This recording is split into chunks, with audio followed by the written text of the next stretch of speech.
Um, I feel very privileged of having the opportunity to introduce a remarkable group of panelists this morning.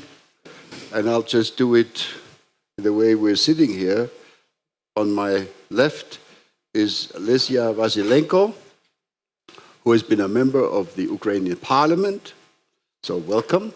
Good morning. Thank you. Good morning. Then we have the foreign minister of Sweden, Tobias Billström. Welcome to you, sir. It's a great privilege to have you here. And last but certainly not least, Natalia Gumenyuk. Am I pronouncing it correctly? Absolutely. Who is a extremely well-known political journalist, an activist, associated especially with the so-called Reckoning Project, which I'm sure some of you are familiar with. So good morning to everybody. And we're talking about towards a fair global order, and how can this done without Ukraine? It certainly cannot be done without Ukraine. So how can we produce a fair global order with Ukraine? I think that is the question we're going to be discussing for the next... How much time do we have? Okay.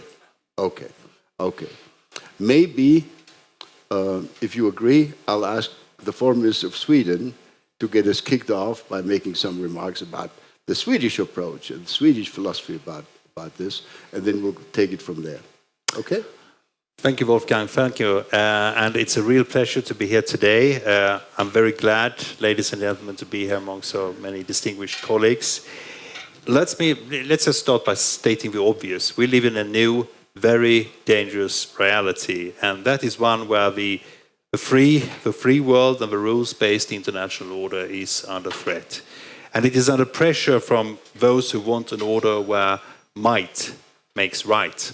EU is strong, survives. And we must resist this by supporting Ukraine and by putting pressure on Russia.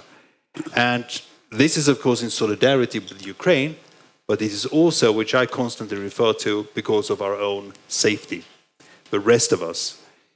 Ukraine continues, of course, to show a remarkable, impressive resistance in every way, denying Russians the gains at the front lines, pushing back the Russian Navy in the Black Sea, and in doing so, Ukraine is preventing a situation where Russia, but also other states in the world, could conclude that aggression pays off. And to be able to do so, Ukraine needs our support. That's to stating the obvious. That will be costly, but the alternative of not doing so would be even more costly. So now is not the time to back down, but rather to step up. We, the free world, needs to be predictable in our long-term support to Ukraine. And the security commitments to Ukraine, well, they are being elaborated by us and also by partners. And that is very important.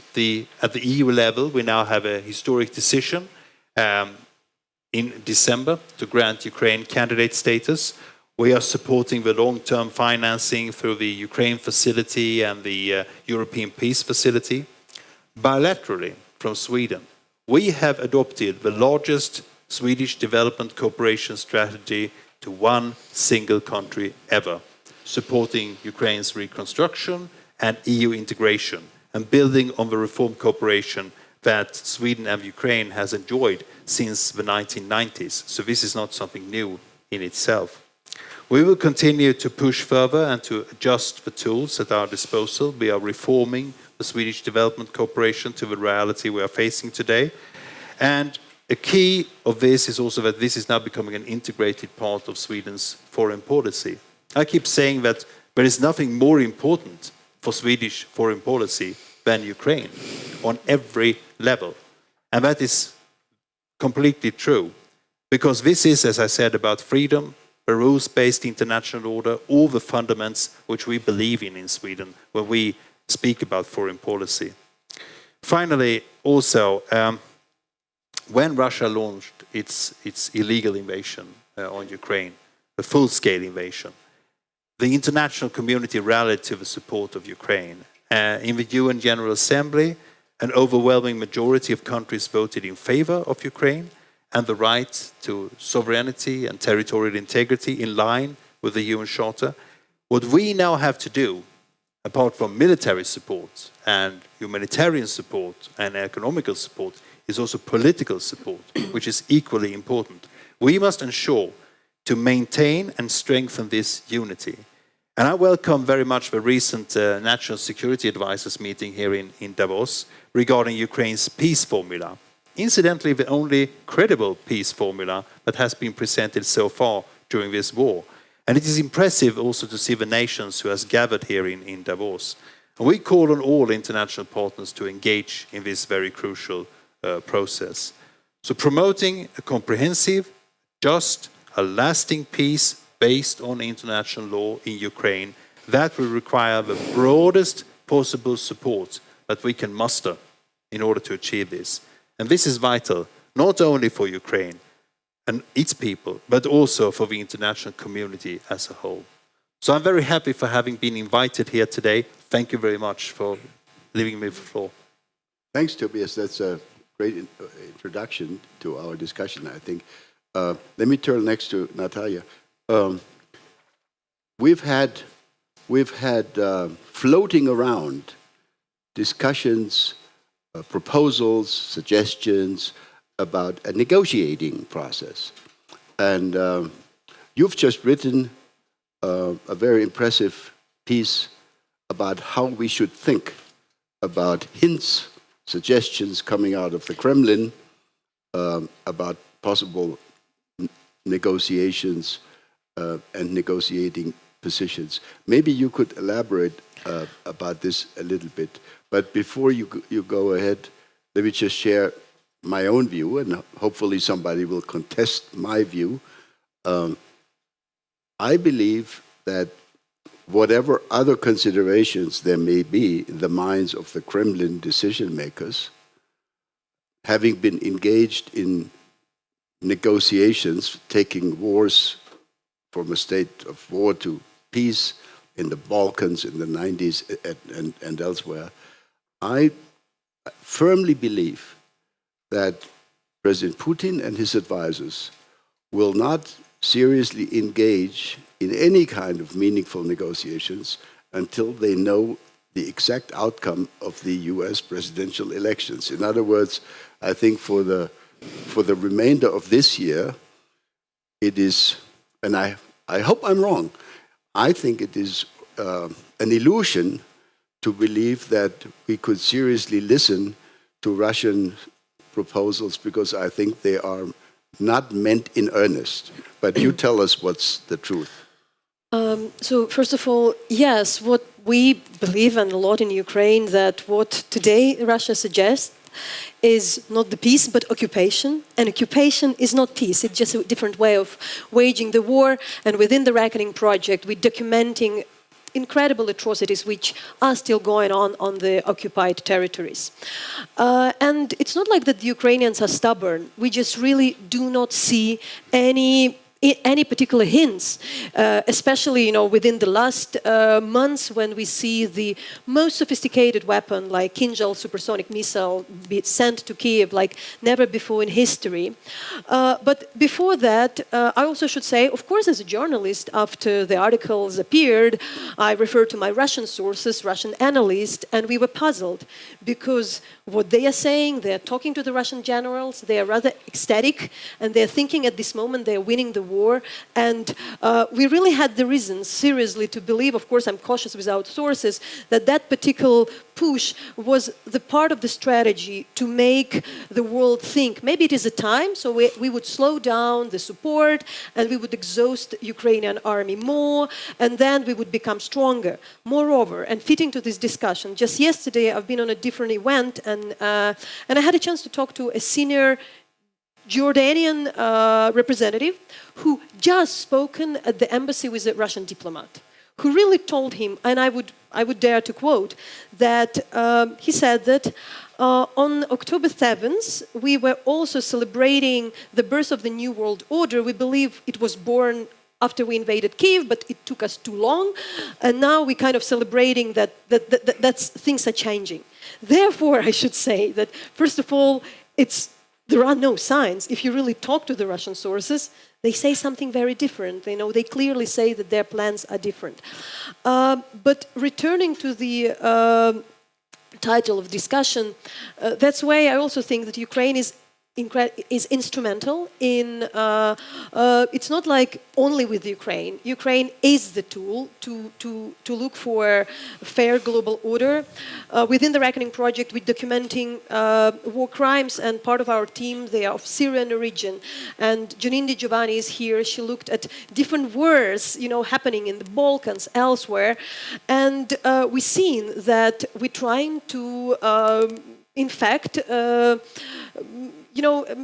solve the mistakes of impunity of the previous wars in Chechnya, in Syria, but not just solve, but really maybe to prevent.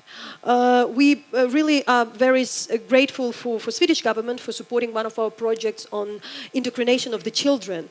But I think that Ukraine, this very fast trial, not warrant, at least warrant by the ICC on the deportation of the children, actually showed that international institutions can be capable if they want, and maybe we can prevent something. So just one quote, and we can speak longer about the rest of the world, but I'm working now on a different piece and a big story on the occupation of the Zaporizhzhia nuclear power station. And we figure out, talking to a lot of people who've been tortured, who've been dead, employees, that there is no mechanism to punish those who occupied nuclear power station. So far, in international law, it's like the very same thing. But it's one of the most dangerous things to keep the whole town and the whole nuclear power station as a hostage.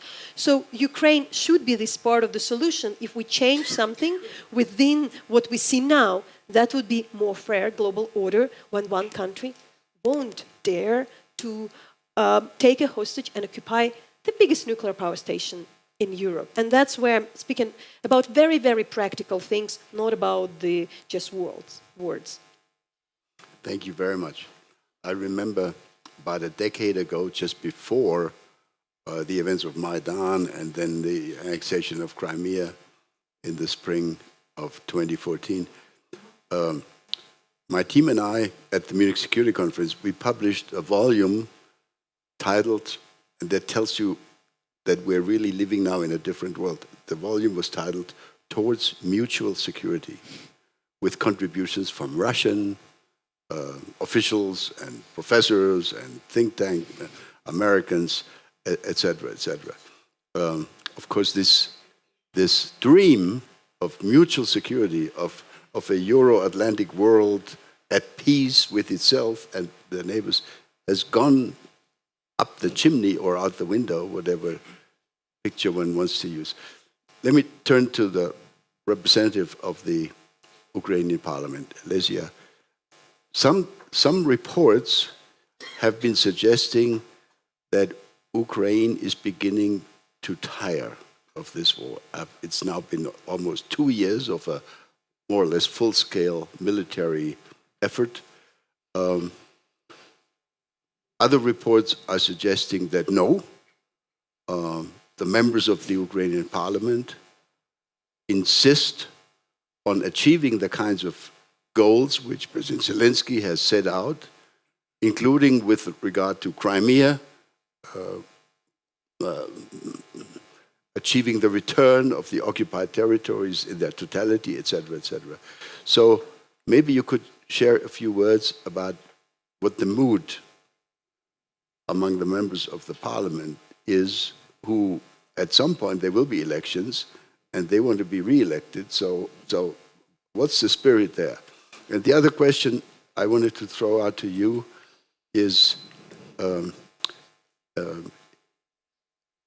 how do Ukrainians feel, Ukrainian politicians feel about the really very fundamental change which you've been forced to make in recent years due to the Russian aggression?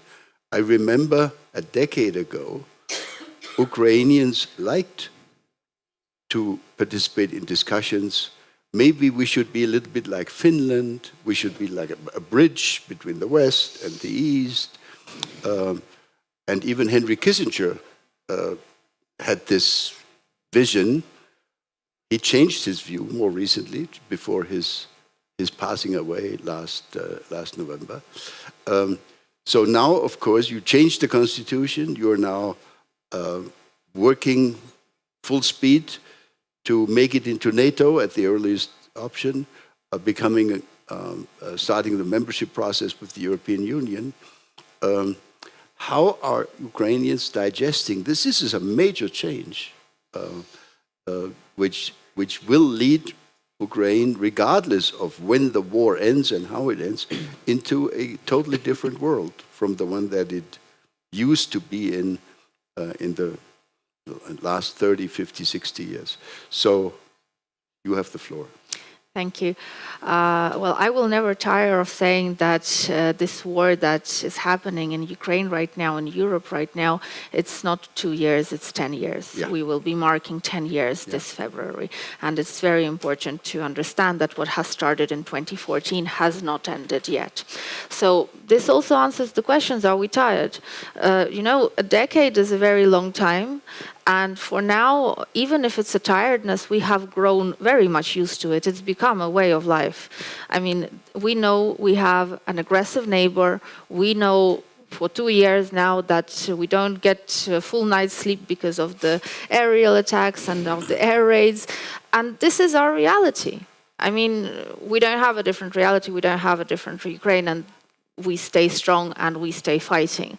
And we are extremely grateful to Sweden and all of our other partners who are very conscious of that and who have also learned the lessons of 2014, 2022, and realized that there is no room for tiredness anymore. There's only room for fighting back and fighting back strong. And it's only with President Zelensky's peace plan, it's only with the action plan to regain the territories that we get the guarantees of the non-repetition of aggression. Not just in Ukraine, Natalia said it very rightly, but in the rest of the world. We don't want, after all, other leaders, totalitarian regime, authoritarian regimes across the world to suddenly start getting inspired and following in Putin's footsteps. And basically, this is what's on the balance right now, on the balance of global power and on the balance of global justice. Which way will the world stir?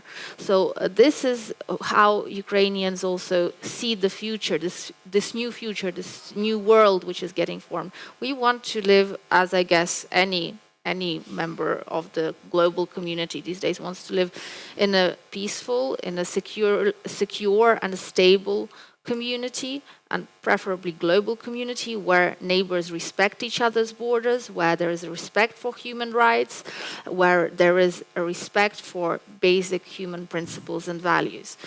To do that means forging alliances of like-minded states. The EU, NATO, for example. And you ask about also the mood on the ground within not just Parliament, I guess, but also among the people whom Parliament represents.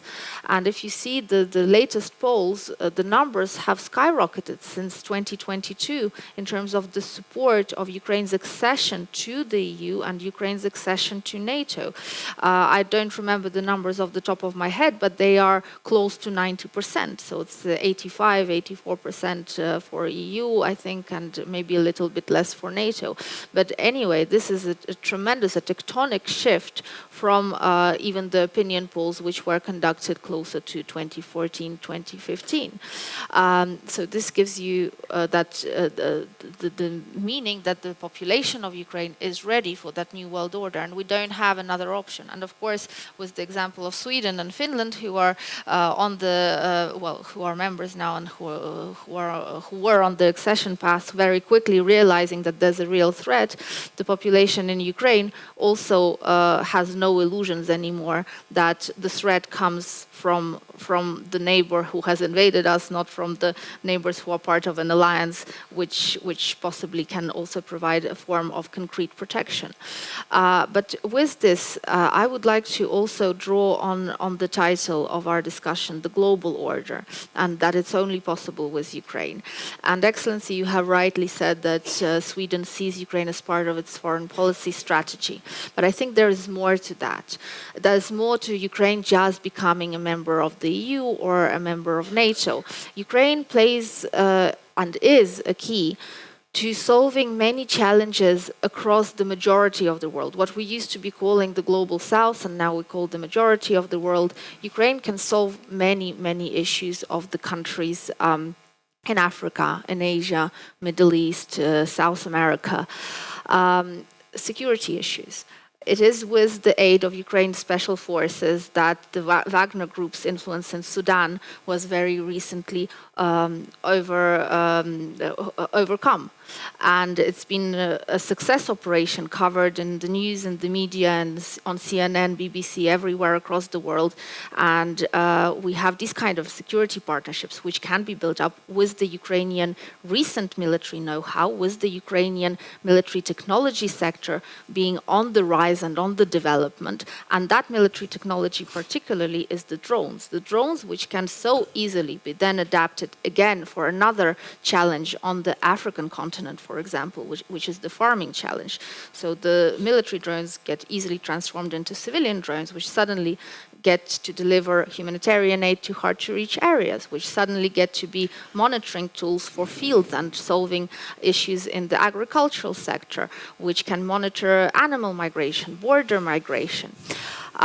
The other big topic is medical aid and healthcare, again, in the majority of the world and in the countries which have difficulties with that. The solution again lies in Ukraine. And the reason for that is because in Ukraine, a lot of the students from Africa, from India, were studying and are still studying.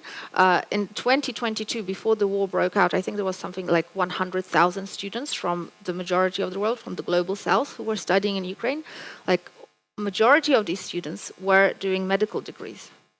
So for them, in those countries, to buy from Ukrainian pharmaceutical companies, it's a no-brainer. They know the protocols, they know how to use it. And that solves, again, a burning issue on the ground there. The investing into education, into Ukraine's sector of education, would also solve the education issues in the majority of the world.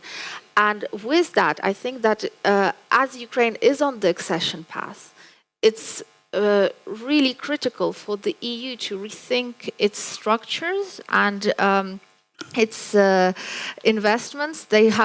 You have African departments, you have Ukrainian and Eastern Europe departments, and they are not interlinked, and they should be, because Ukraine really is the key and the bridge that could forge new alliances and create a new world order, not just based, as you have rightly said, on security issues. That's the core to it, I agree.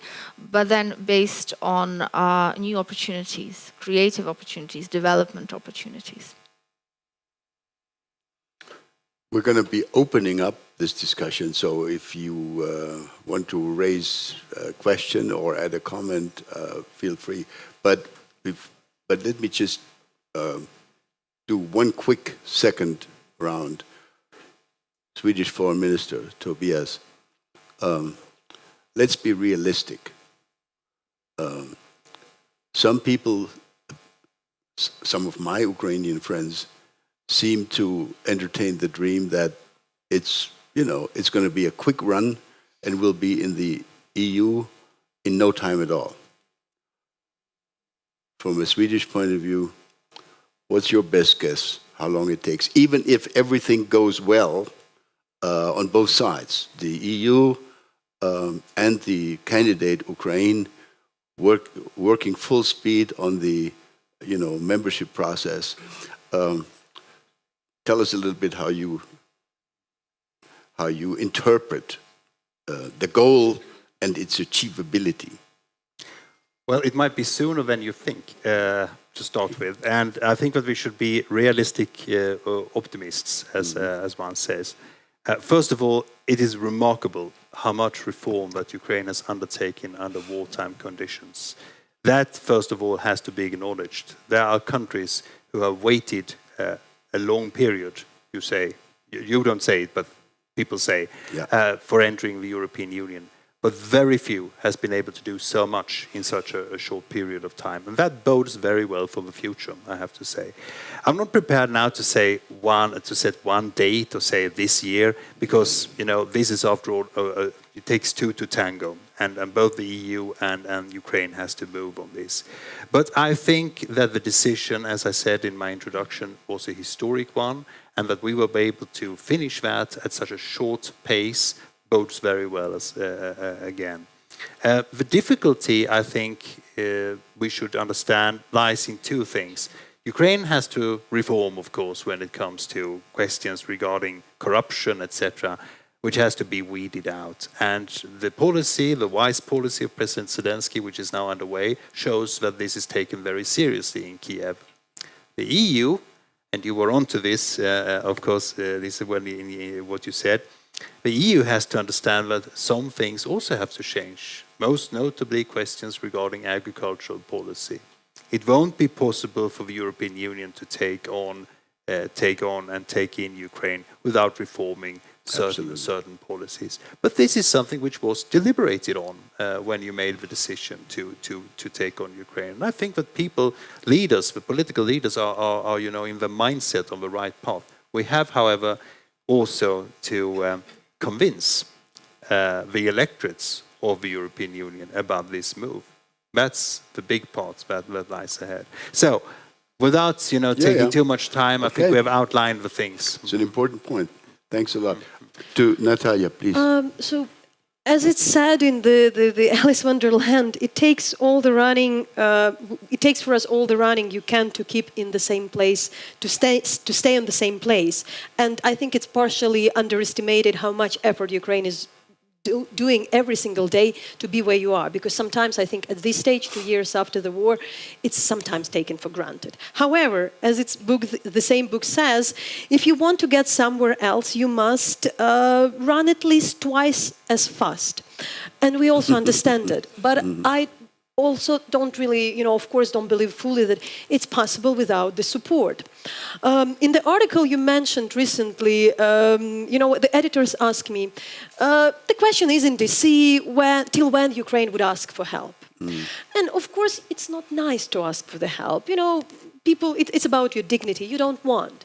But my answer is, I feel it's my duty because I see how this help helps. One patriot saves the quarter of Kiev. And it doesn't matter how humiliating for me it would be. I would beg for it. And I would beg for support. And I would explain why this support is working. I think you ask the question when. I often answer the very similar way in the question, when would be the Ukrainian victory? And I said, when Ukraine gets what it's needed for this victory. The very same would be about the EU accession. A lot depends on Ukraine. So, of course, I think a lot of homework, and we are there. We Ukrainian journalists, civil society are there. But, of course, some things are necessary. And such things like, for instance, you mentioned agriculture. We understand that Ukraine is already moving slowly to some of the markets, even during the war.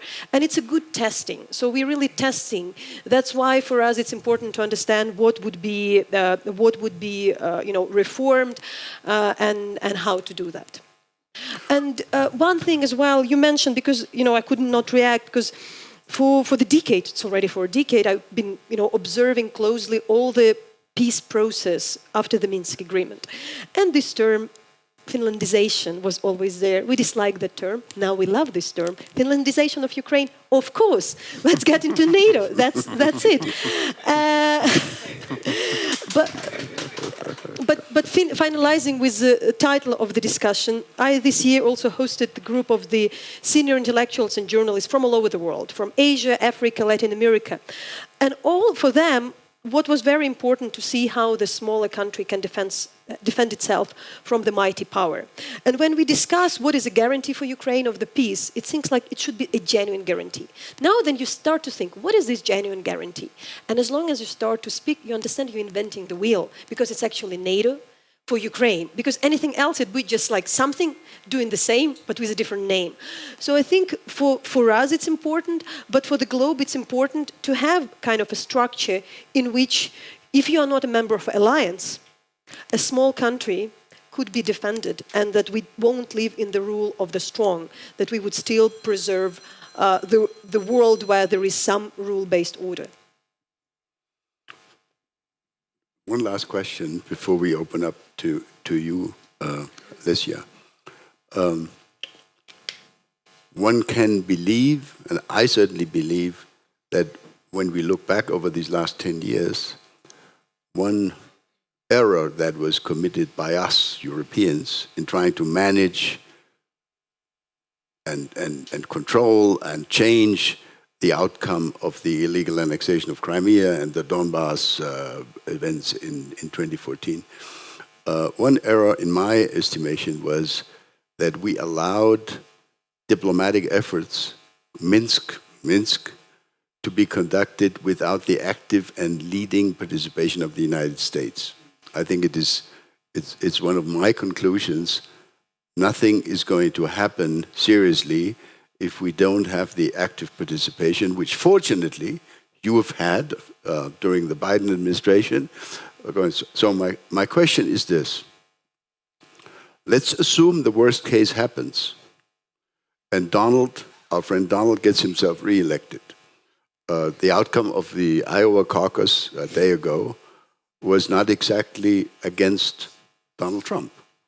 That doesn't mean a lot at this moment, but it makes the possible Trump victory not, a distant possibility. It is a real possibility. So how do Ukrainians think, Ukrainian parliamentarians, Ukrainian leaders, think about the eventuality if we wake up next November and if Donald Trump were elected president and would repeat the kinds of remarks he's known for about doubts about America's role in NATO. He's also said it would take him a day to solve the Ukrainian war, etc.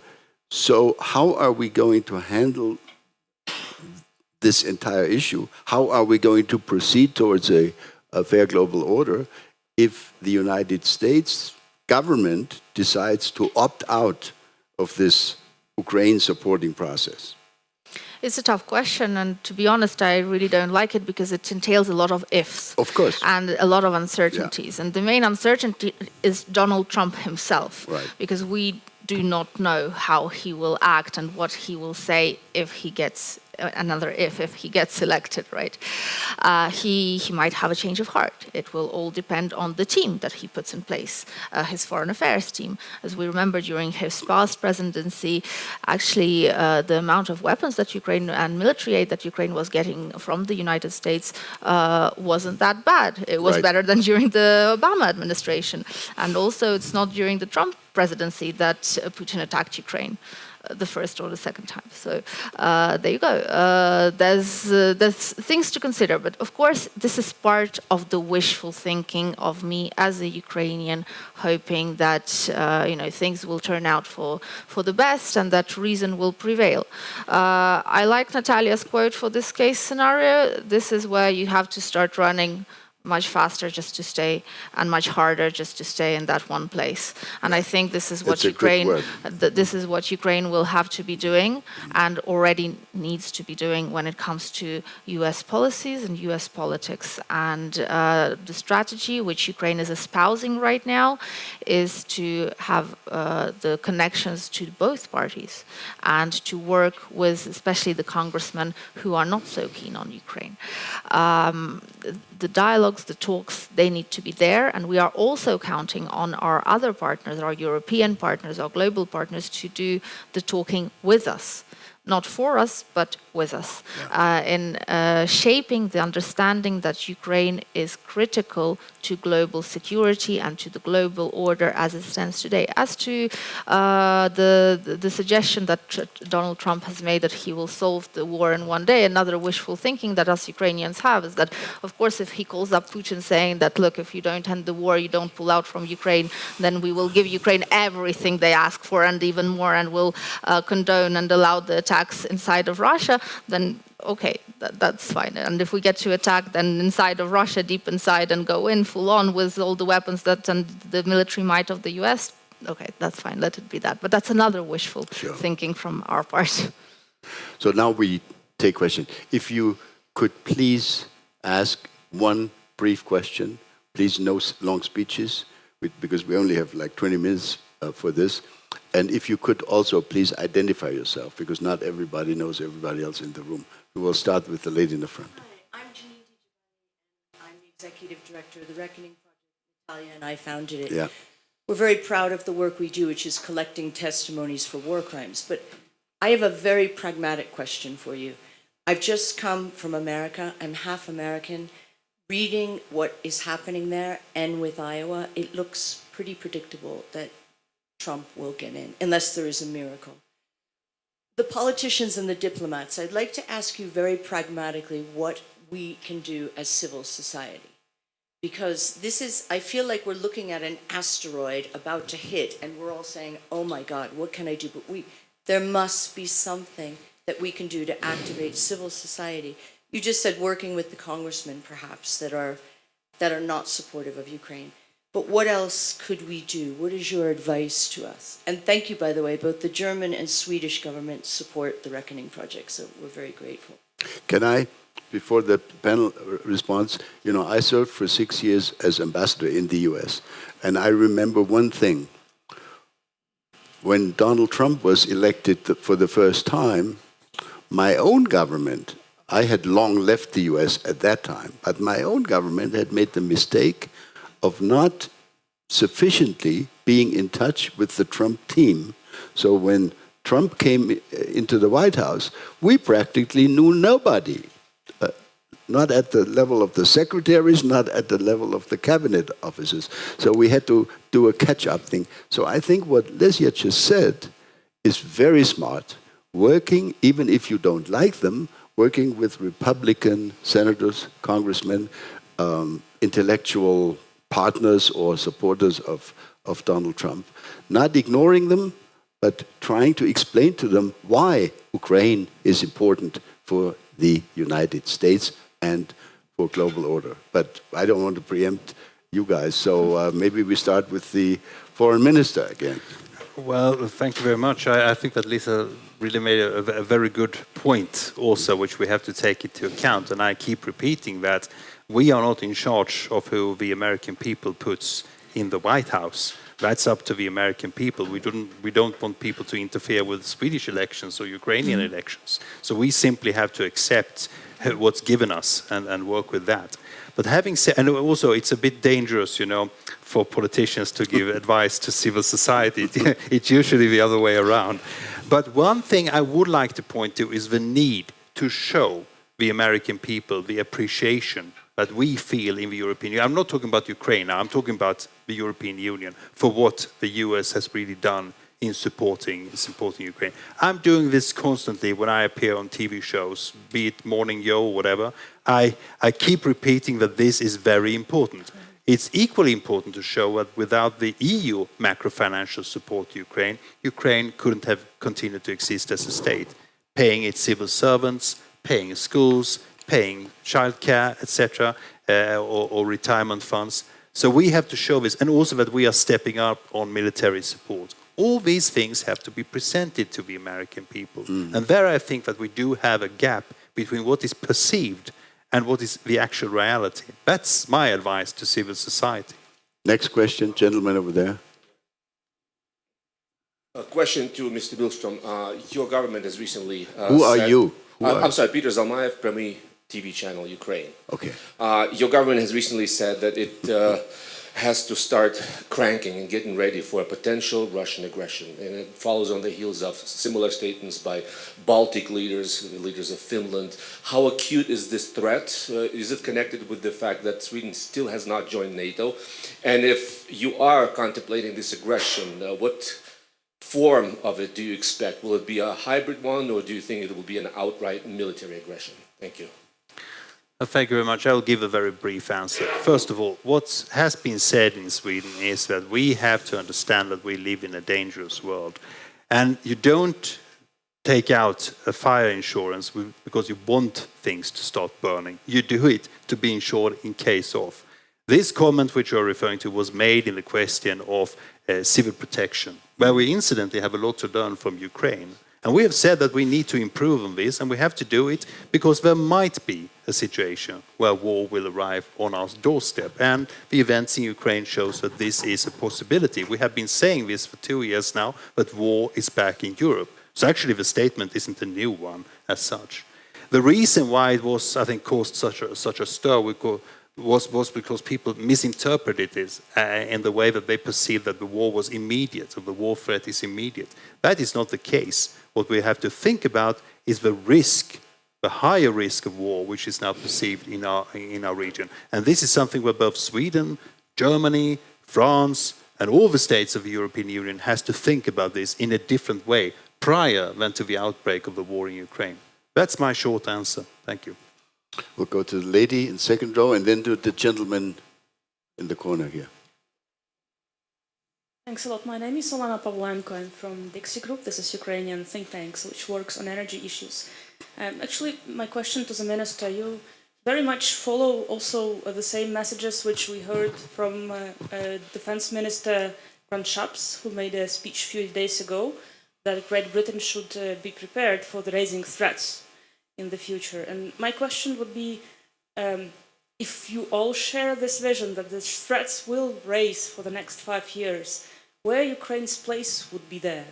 And will you see Ukraine's place inside NATO, or we will still be outside and fighting by ourselves? So what would be this military or, I don't know, defense scenario or architecture in the next 5 years? And very small comments regarding what Natalia said about nuclear power plants, because we also were working on this. Theoretically, IAEA, International Atomic Energy Agency, should be the agency who should shout internationally at the UN level on what's happening there. And then they never did this, despite they are in Zaporizhzhia nuclear power plants, they located there, but they just report, nothing serious. And maybe there is a question with our UN institutions and agencies as well. Maybe we should also think about to have a fair global order through changing our international institutions and organizations, and start doing this now, not just discussing this. Thanks. Okay, I think that's a question for the entire panel. I don't know who wishes to start, but maybe you were the first. Yeah, I'll just deal with some of the items, and then we can have a broader discussion, I think. Well, first of all, just to make it clear, it wouldn't really be prudent for a country which is standing in the hallway of NATO to make too many comments about who's going to be inside or outside of the organization. But I'll limit myself to the following. We are, of course, in favor of the open door policy, because the open door policy is what brought Sweden to the doorstep and soon over the threshold into NATO. And this is where I think that we stand on this question. As for where Ukraine is, I think that we have to gear up. We have to increase production. We have to do it jointly with Ukraine. That was a message when President Zelensky visited Sweden earlier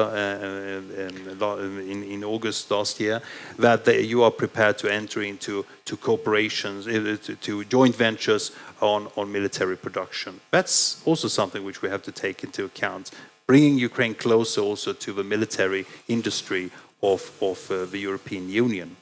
And finally, I speak from time to time with the Director General of the EIAR, the agency responsible for nuclear safety. I think that Mr. Gossi is doing a great job, but he needs more support from the world community in the case of Zaporizhzhia, and we are definitely prepared to give him that. What kind of support, sorry, if I may, Excellency, what kind of support you say? First of all, the immediate one, namely to see to it that they have access, that they can actually fulfill their mandate, which is laid down in the constitution of the agency.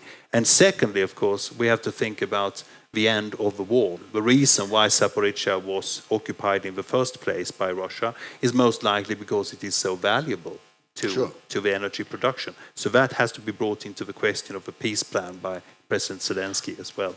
We should never forget that. But what is critical to understand, and there are things just to fix, we all under impression that if the EAIA is there, maybe they observe everything. But For instance, they do not record the fact that, for instance, employees would be killed and tortured. It's not in their mandate. So they look just on the technical parts about nuclear.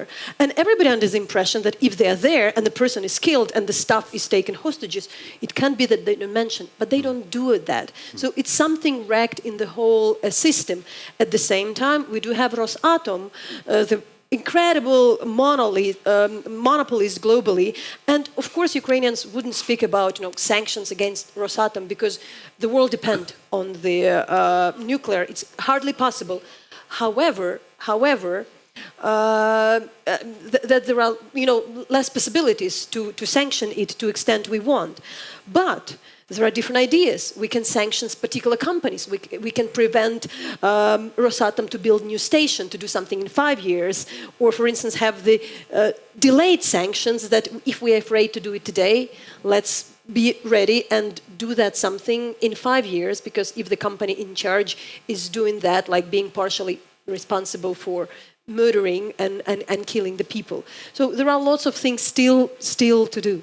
Can I just comment on that also? So on just a quick clarification.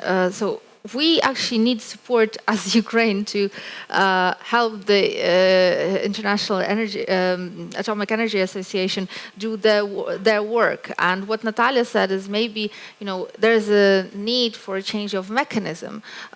For example, to pair them up with human rights organizations that would be going in there and having access there to monitor the rest of the situation. And this links to Olena's question about the world order as it stands today and whether there is a need of revamping of the institutions, including the UN. And we have done a great deal of that in the Ukrainian parliament. I myself was a part of the group who was and still is advocating for reform of the UN, which stays silent on a lot of the issues, including the Rosatom issues. And on the Rosatom issues, Ukraine does not stay silent for sure. In parliament, we even have draft resolutions on the sanctioning of the Rosatom and on the calling of the international community on the sanctioning of the Rosatom.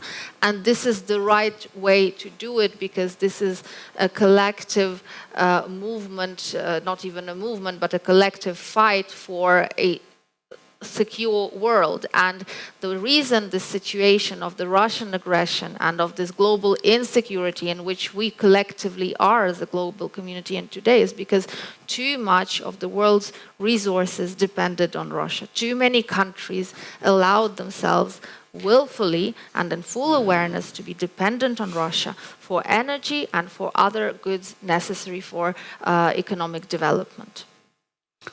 I think we have time for one last question. Yeah, Anders Åslund, Georgetown University. Thank you very much. First, I have a question about fighter planes. Minister Billström, as a Swedish citizen, I'm very happy to see that Sweden has delivered so much of good arms to Ukraine. But Sweden also has Gripen, a good fighter plane, and could send 20 Gripen to Ukraine.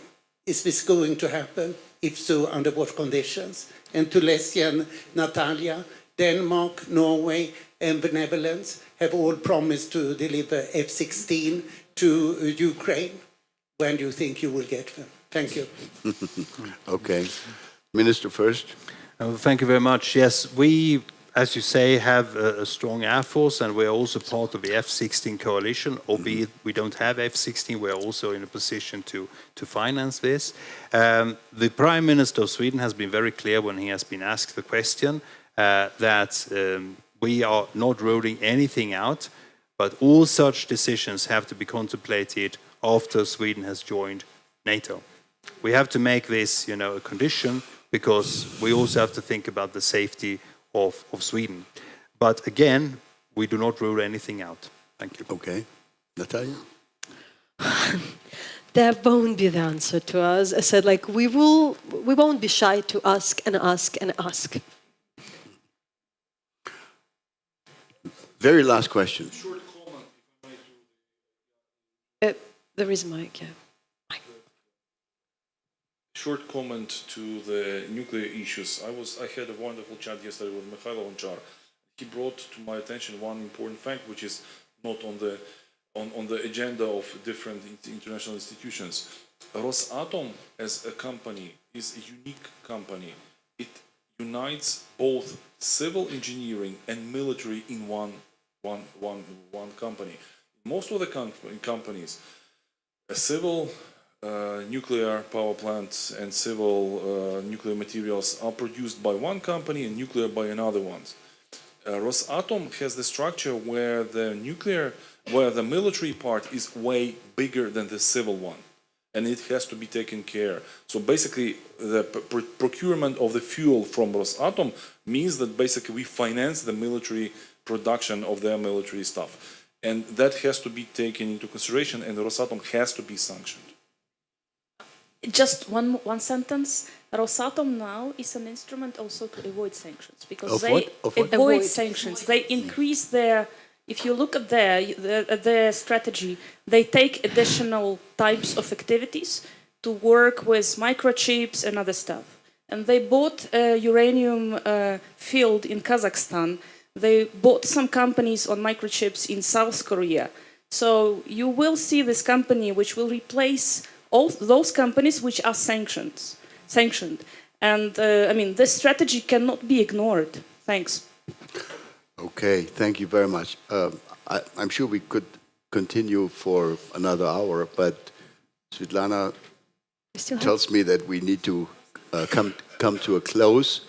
Let me just add one word as a long-time diplomat. Let me just add one word about global order, about the United Nations, about international institutions.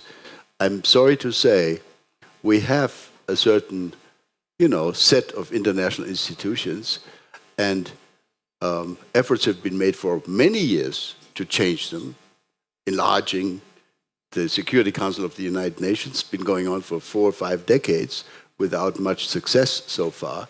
And I have to say, I hope I'm not disappointing anyone, the current situation with the confrontation between the US on one hand, Russia and China on the other hand, is not very likely to produce an agreement which would be essential among the permanent members of the Security to change UN institutions generally or the Security Council in particular. And the same, of course, is true for the agency in Vienna.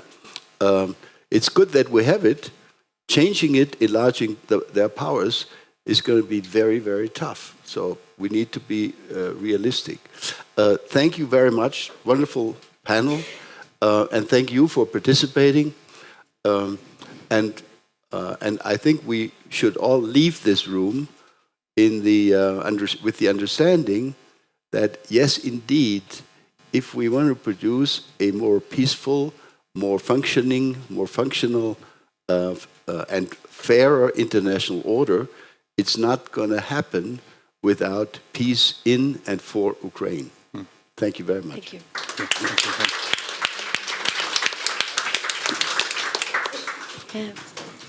Going to do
the editor.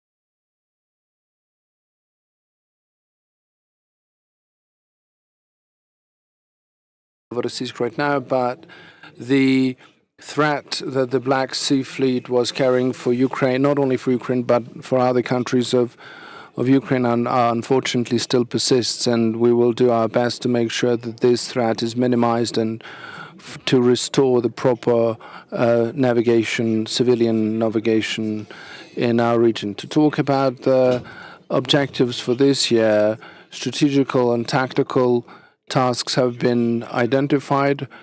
Regarding the work of all the troops, they will be aimed at continuation of the hostilities. The mobilization on the territory of Russia is going on, and they managed to replenish the losses they have had.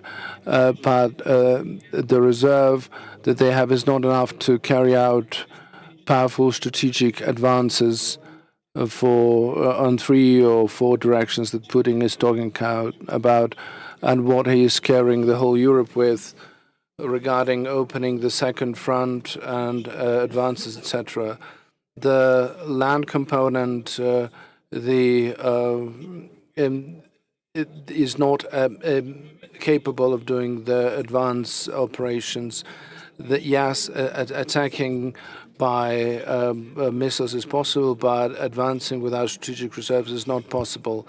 And the last thing I want to say is genocide of the Ukrainian people will continue, unfortunately. And we understand this. This means the destruction of our infrastructure. That means the destruction of our civilian objects. This means the destruction of our people, because on the daily basis, when drones are used, or then just simple aviation bombs that drop on our cities, they lead to a lot of damage of the civilian infrastructure. That's the main of our assessment. I'm very grateful to our partners, the Institute of the Study of Logics. By the way, it was commented by on our assessment. This is a very powerful team that is working here, but there's one goal is to communicate to the international community the truth about Russia, about their activity, and the fact that we're ready to protect our independence. I'm very grateful for all our partners for their understanding and support that they are providing. Thank you.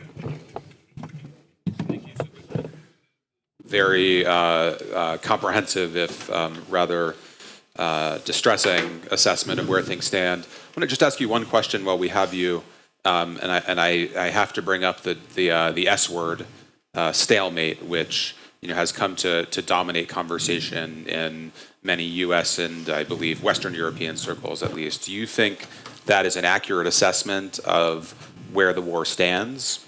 And if so, why? If not, why not?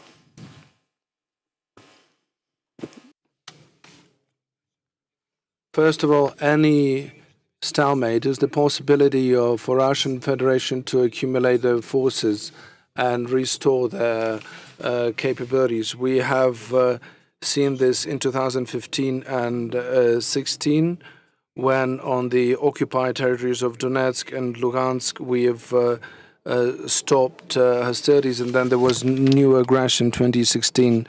Then the hostilities will go on. This, according to our assessment, no one is talking about reinforced defense or ceasefire, because any ceasefire will be used by Russia to improve their tactical positions and status and increase their capability of opening up new areas for hostilities. And despite the war, you know that the territory is this territory is very difficult for the hostilities. It will continue. We can't just afford to lose our territory by not doing anything. Regarding this stalemate and negotiation process, well, and you heard what Putin said, and if he really believes what he said about us, then probably he's much worse than we think he is.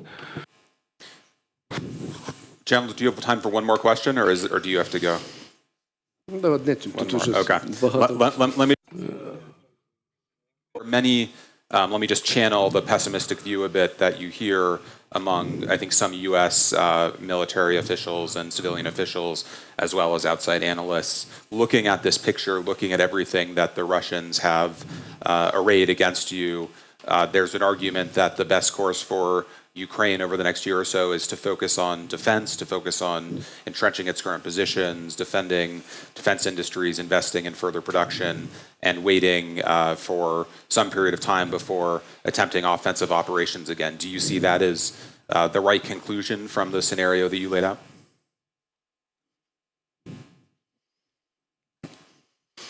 Насамперед, ми повинні чітко розуміти спроможності. We have to understand very clearly the capabilities and what Russian Federation is doing. The enemy is learning, and they are learning very quickly. For example, the cruise missiles HAS-2-1 is completely different. It has the active system of electronic countermeasures, the heat traps, etc. So, in this case, if we even start the defense, sole defense approach, and we start developing our defense industry without taking into account the our missile strikes and not taking account the strikes on our facilities, then they will advance. So we have to do our best to make sure that our defense industry is protected and produces a lot. And we have to do also countermeasures to advance and not to allow to lose our territories. And the experience of 2023 has only proven this. Thank you so much, General. I want to go to the Foreign Minister to talk a bit about the global political and geopolitical context. This is somewhat myopic, but I have to start by asking about the importance of the U.S. assistance package. We've been arguing in our Congress for months now about this $61 billion additional assistance package, much of which is in, of course, for weapons, which would be produced in the United States, but would be sent to Ukraine. How important is this package? Or to put another way, what are the consequences if this is not passed?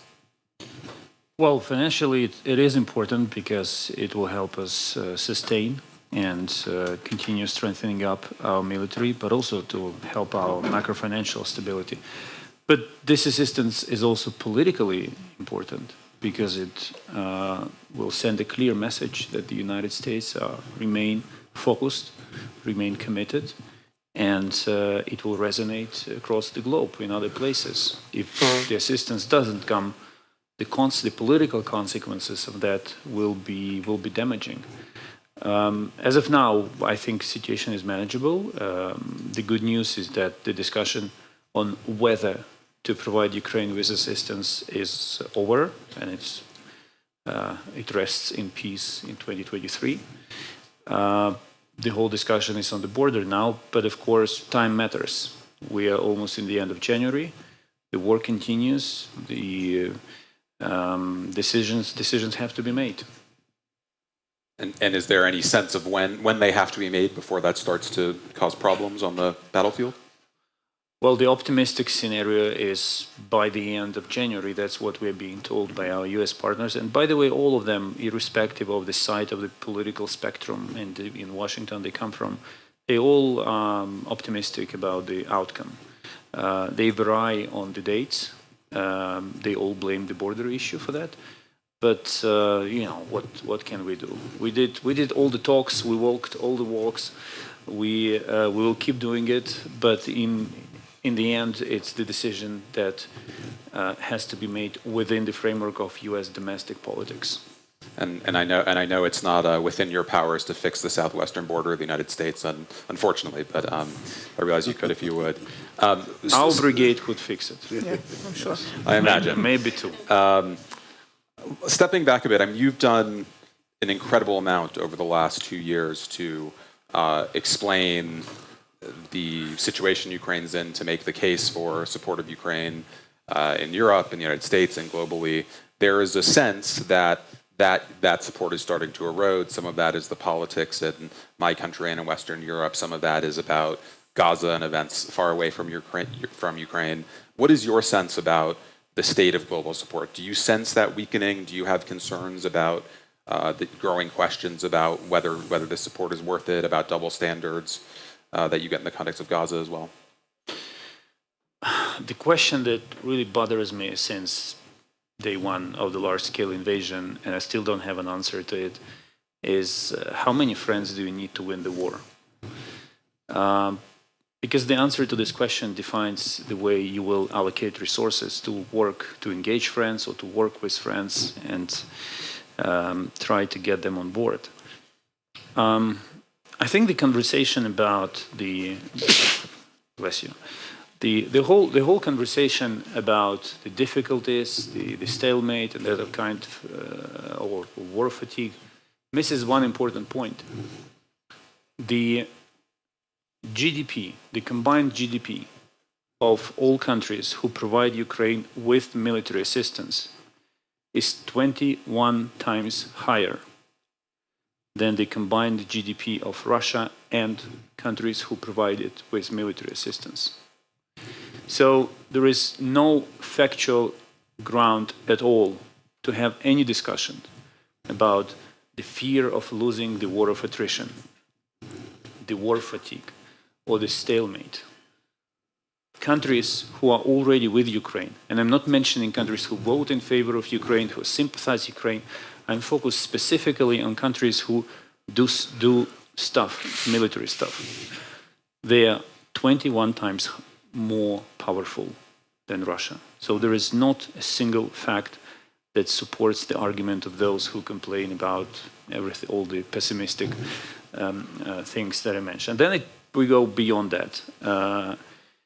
I think the best answer to there are always issues because every country is special. Every country wants to be treated in a special way.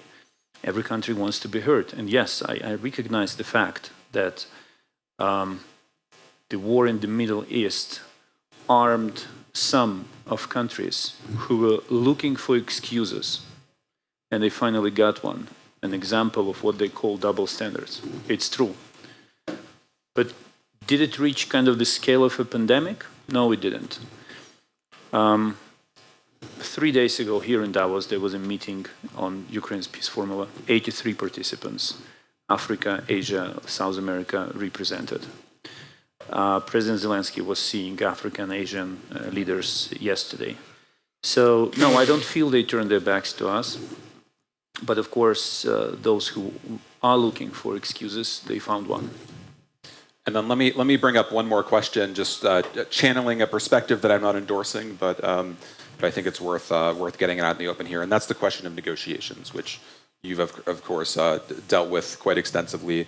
There is, I think in the U.S., certainly a growing sense that it might be in Ukraine's interest to engage in some kind of negotiation in the near term, even if it's just to show a willingness to. I've heard former colleagues of mine make that case. Are you sensing pressure from partners, supporters to at least show openness to negotiations? And what is your response to those calls, whether that's coming in public or in private? Well, I can save time for other speakers and answer simply no. Right, but no pressure from no pressure. The Americans, the Europeans. Listen, Putin made a very clear point, I think yesterday or 2 days ago. We are not going to give away what we achieved. Right. What is the essence of the talk you can imagine with him? What is the subject matter of the conversation? He wants war. He will continue with the war. I think he will continue to fight different wars until he dies. We just have to understand one thing, that we, and I don't mean only Ukrainians, we as a community that defends certain rules, we bear historical responsibility for winning this war. We must, if we want this world, the way this world is organized, to sustain.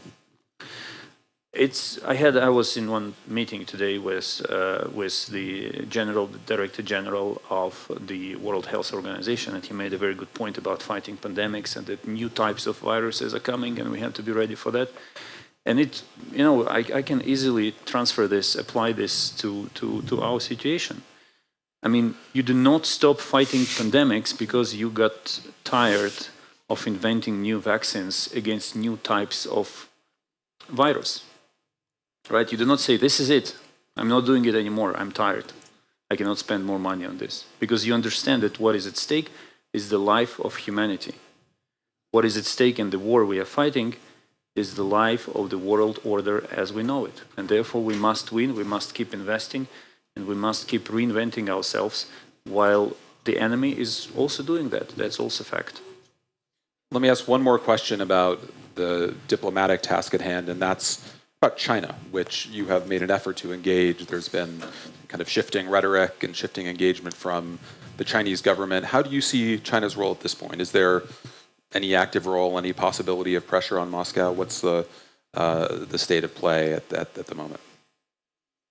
I don't believe that this war is in the strategic interests of China.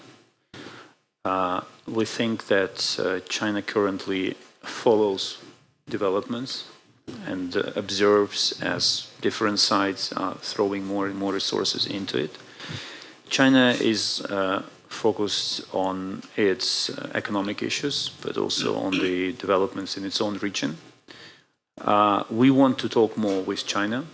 We want to have more contacts with them at all levels, because the basic assumption that we have in our approach to China is that China is interested in independent and peaceful and prosperous Ukraine. Also because of our the imminent chance for Ukraine imminent perspective of Ukraine to become a member of the common market of the European Union. Thank you, Foreign Minister. Let me turn to President Kalilat. I'm going to move from east to west and end with the United States. You are quite attuned to both the importance of the fight in Ukraine, but also the fractiousness of the debate about support in European capitals and in the US. You heard the Foreign Minister's assessment of outside support. What is your assessment of skepticism in Europe? Do you see it growing? Where are you most concerned when you look at the array of debates in European capitals right now? First, I need to do a really quick assessment of my friend Minister Kuleba's diplomatic style. I mean, I can understand when you talk about China this way. Let me beg to differ. I think China has nothing against having Russia as a thorn in West's side for long term and a vassal economy. I think this is something which they don't need to do anything, but things might turn out this way, and I cannot see how exactly they cannot be happy about it. In Europe, I think we've understood slightly better maybe than in the beginning of this long-term war, which started in our understanding in 2008 in Georgia. Now the understanding is slightly better that indeed this Russian virus may have a Gazan version and may have a Venezuelan version and, God forbid, may have a Chinese version one day. So in Europe, we really are attuned to making sure that Ukraine wins. We've heard President Macron say that, or remind us that it's perfectly within the international legal space for Ukraine to attack Russian territory if it contains these attacks to military action. We've heard Chancellor Scholz to call for more help and to audit the European help. And which made me think that how on earth can we prove that there were Estonian javelins in Hostomel airfield? I don't know, but okay, we'll try to do the best in that audit. But I mean, I would now concentrate on parameters, and I will leave the global context to Wolfgang Ischinger. He's much better at that than I am.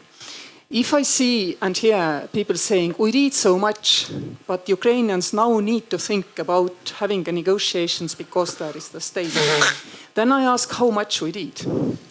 And it seems like we did something like 0.1% of GDP annually, 0.2% of our Rammstein GDPs over 2 years. Now what Russia did was 30% of GDP. And this explains it. Every month we do 5 billion and Russians do 10 billion. Now imagine we didn't do 0.1, but 0.3% of the Rammstein coalition GDPs. Then we would be doing 15 billion a month and Russians would be doing 10 billion a month. Does it sound like too much effort? Can we say that we have done enough? I mean, you can go more into the micro and say, we've trained 50,000 Ukrainian soldiers. True, only 4 or 5 weeks per soldier, which is good enough for defense. But you need to go from company to brigade level to exercise for at least 20 weeks to get, capable of really attacking and forcing Russians to withdraw. Per soldier, we've been spending how much? 3,500 euros? Doesn't sound like we've done everything we could. It's very good Russian stratcom to tell us all and to make us believe, unfortunately also Russia to believe, that NATO members, the Rammstein coalition, did what it could and it couldn't beat Russia in Ukraine. I'm very worried if we believe it, but I'm even more worried if Russians believe it. Because for them that means, this NATO, this is nothing. We can easily overcome this NATO. These are the parameters of our, well, I'm very grateful for what has been done and I understand we need time to go into gear. But nevertheless, now having been very positive about European words, when I look at the actions, then American capability to produce ammunition has grown quicker than European, probably because it's as a free economy and the reaction has been more immediate. Europeans are getting into gear, BAE and also Rheinmetall and others, they are getting into gear. But they are not so far into gear that to guarantee for us that even when this war has been won, we'll have strong enough industry to keep spending, let's say, to the tune of 2% of the GDPs. We're still not spending to the tune of 2% of the GDPs in NATO. 20 countries are, others are not. Over the last 10 years, from 2014, when the pledge was renewed to do 2%, we've not spent close to $1 trillion. And this not spending means our own warehouses are empty of ammunition now already. This situation is not turning dangerous for Ukraine. This situation is turning dangerous for NATO, for the free world. And if I look at the words, it's all very nice. And then I look at the numbers as I presented them here. You can all find them. Estonian Ministry of Defense has put it all together in 15 pages. And you can learn these numbers by heart. And you can keep telling, everybody who says, but we need so much. 0.1% of the GDP. Seriously, so much. Wolfgang, let me have you focus on the German piece of this especially. Chancellor Scholz gave a much lauded speech, I believe, on February 27, 2022, about the Zeitenwende. How is he doing on delivering on that promise? Well, a couple of points. First, let's accept the fact that for Germany, it's been practically a 180-degree turnaround in fundamental concepts which have governed our foreign policy for decades. When I started in the German Foreign Ministry in the 1970s, I was told on day one, we have a dogma which says, never ever will we deliver a single weapon to an area of conflict. Today, after Zeitenwende, we are numero uno among European EU member countries in delivering arms and other military goods to Ukraine. That's been a huge change. So in some way, we have done quite a bit considering where we came from a rather pacifist, friendly with Russia kind of history and all of that. I don't have time to go into that. So I think Chancellor Scholz and his government deserve recognition of that effort. And I think President Zelensky himself has repeatedly, thanked the German government for that. Having said that, let me add two critical remarks. I think we're now reaching a point, not where the Germans are beginning to be tired of yet another supporting package. We're not America.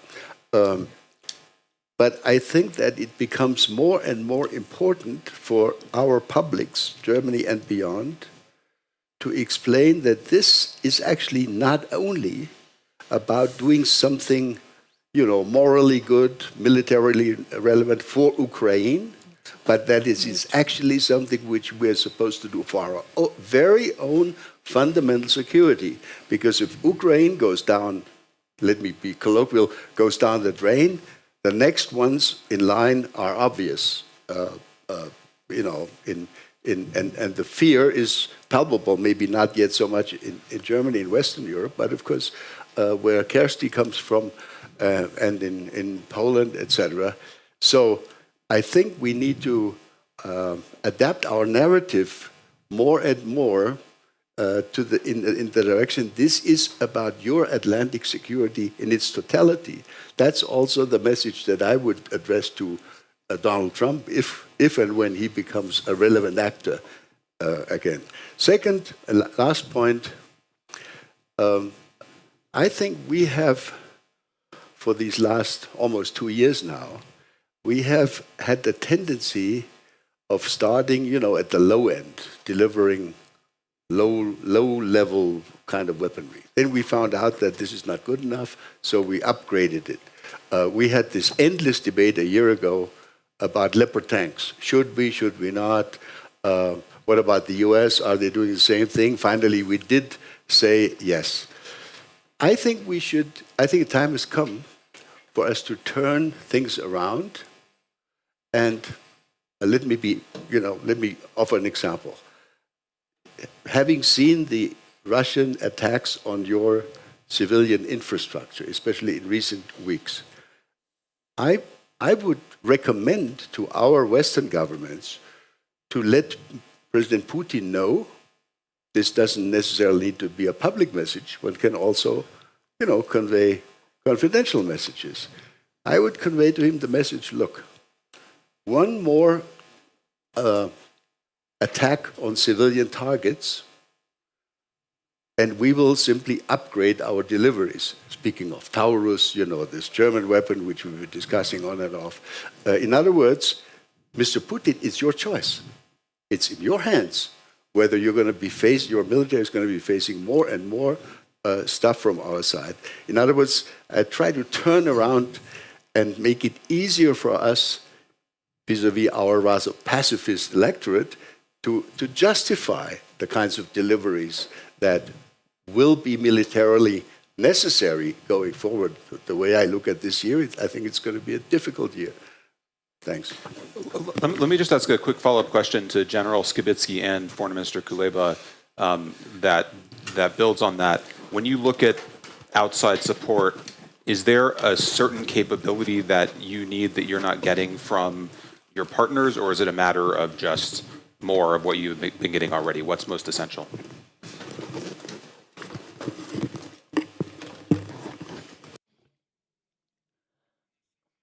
First of all, we need to understand when there is a targeted support and it's concentrated on achieving some tactical and strategic successes of our armed forces.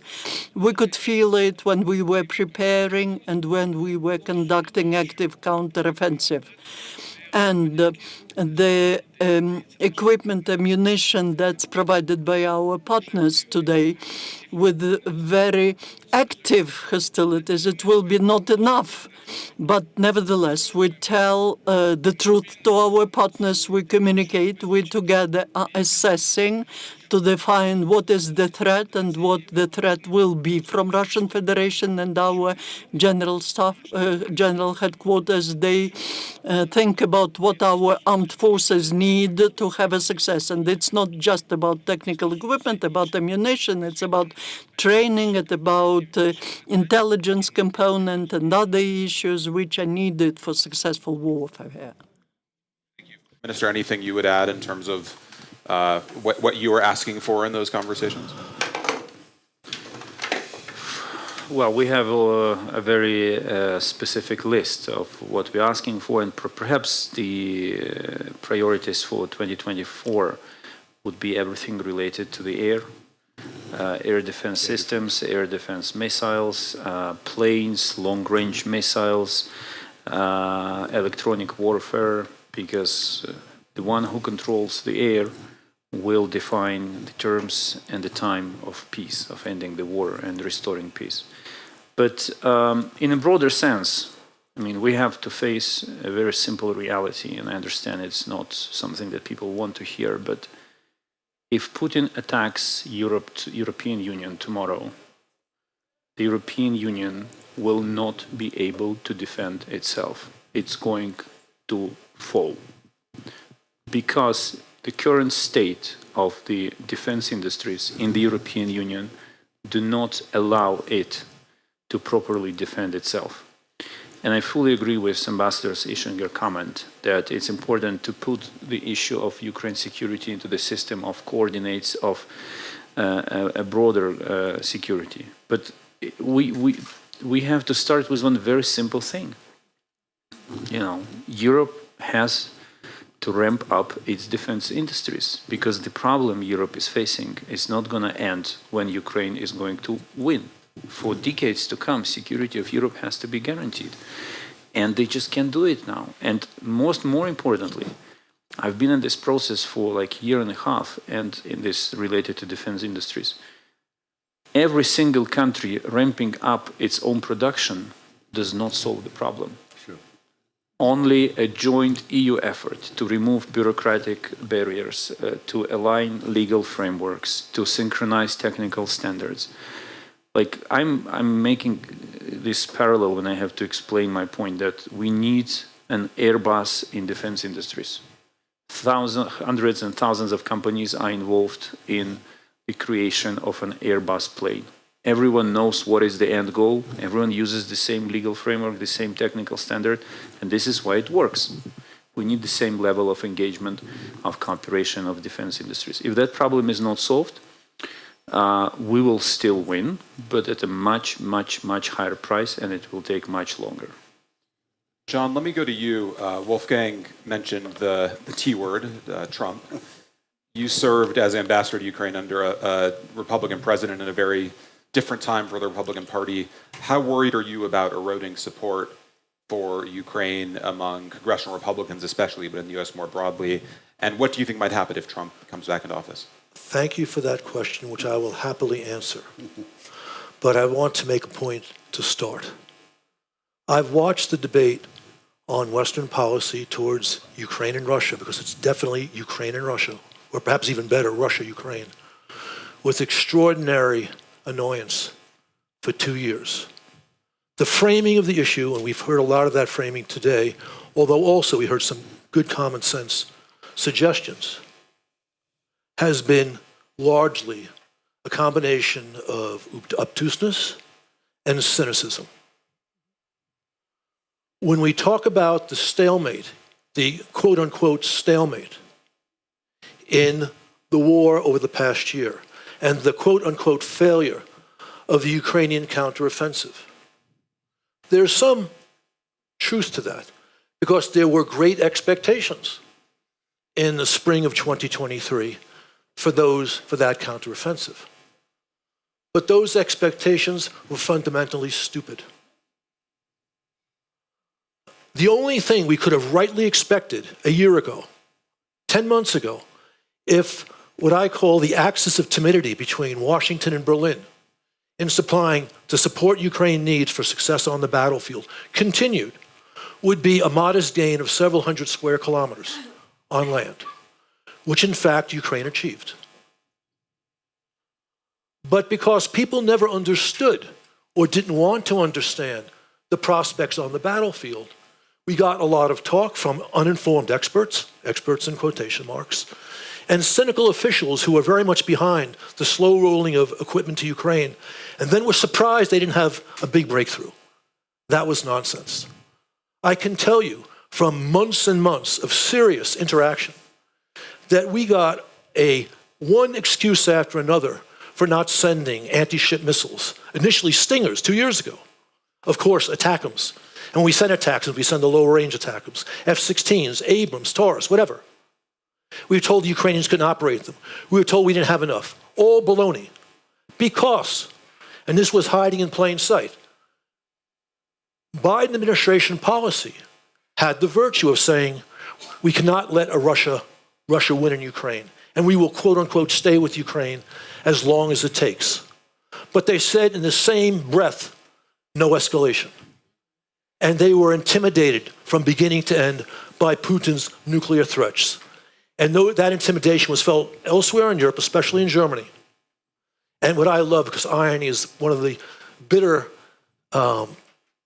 joys we get involved in politics, the folks who want to make America great again jumped in with both feet and said, we can't help Ukraine because we might have a nuclear war. The guys who are going to be tough on the international stage say that to this day as argument number one for not providing support. Now, so all this talk about the failed offensive, again, combination of obtuseness and cynicism. We arm Ukraine correctly, there will be serious breakthroughs on land. And of course, the talk about the stalemate never talks about what happened at sea, where we saw a stunning Ukrainian success. And basically an opening of the Western and Central Black Sea to shipping. And Russian fleet cowering in Novorossiysk, rather than being in Feodosia or, of course, Sevastopol. Wolfgang was right that an important part of the problem is a failure to frame the issue properly. The issue is not the war in Ukraine. The issue is a rogue superpower, nuclear superpower, with a economic fleet of clay, that wants to revise the post-Cold War order, and even the post-World War II order in many respects. And that danger is coming for us, specifically the Baltic states, Poland, Romania, if Putin wins in Ukraine. Now, part of the uninformed debate has led to this talk about negotiation because we're getting tired. We're getting tired. And the knuckleheads who oppose strong support for Ukraine talk about the forever war, ignoring the fact that Americans have not sent one soldier to fight, and NATO has not sent one soldier to fight. All we're doing is providing support for a country which will defeat our enemy, and Russia is our enemy under Putin.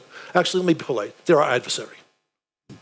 They demonstrated that when they launched cyber attacks against us in the spring of 2021, with a very, very weak response from the Biden administration. They demonstrated that electoral interference in the United States and elsewhere in the West. Not to mention their hand behind what's happening in the Middle East. They are our foe. We need to treat as our foe. We understand that Moscow is coming for our lunch. The aid we give to Ukraine, both military and economic, is what, 3% of our budget? 3.5%, of our defense budget. A great investment in American security. Okay, that's the way to understand this. And if we understand it that way, the problem we have with American support for Ukraine will go away. And the Biden administration, which I've just said some critical things about the Biden team, but their overall policy has been adequate to the great challenge of the Putin danger, but only adequate. And if Biden began every week to lay out what he laid out in his Oval Office speech, what was it, late October, early November, and then in his Washington Post op-ed, and if Blinken, Sullivan, and Austin repeat this every week, this concept will get through. And the quaking in our boots about Moscow's alleged nuclear escalation will be put in its proper place because we have not behaved like a superpower in dealing with this threat. By the way, never in American history, until this recent 2-year episode, did senior American officials say publicly, we can't do X, Y, or Z because a country with nukes with which we are at loggerheads might do something. Never once. This is a very bad look, and it undermines American leadership. Now, one reason, not the only one, that you have populists in the United States pushing hard against aid to Ukraine, A, because they don't understand the danger to us, but B, because there was a failure of American foreign policy elites for 18 or 20 years in the greater Middle East before this. So those elites have been delegitimized for that part of our population. That's unfortunate, we just have to deal with it. But we've now reached a point, at least on that side of the public debate, which does not include the issue of whether we should have peace negotiations or whether we should be sending more advanced weapons to Ukraine, although these things are related. That issue on the other side has been neutralized politically. And everything at the moment, and everything means a lot, because again, as long as we stand with Ukraine, at least to the event we have, Putin can't win.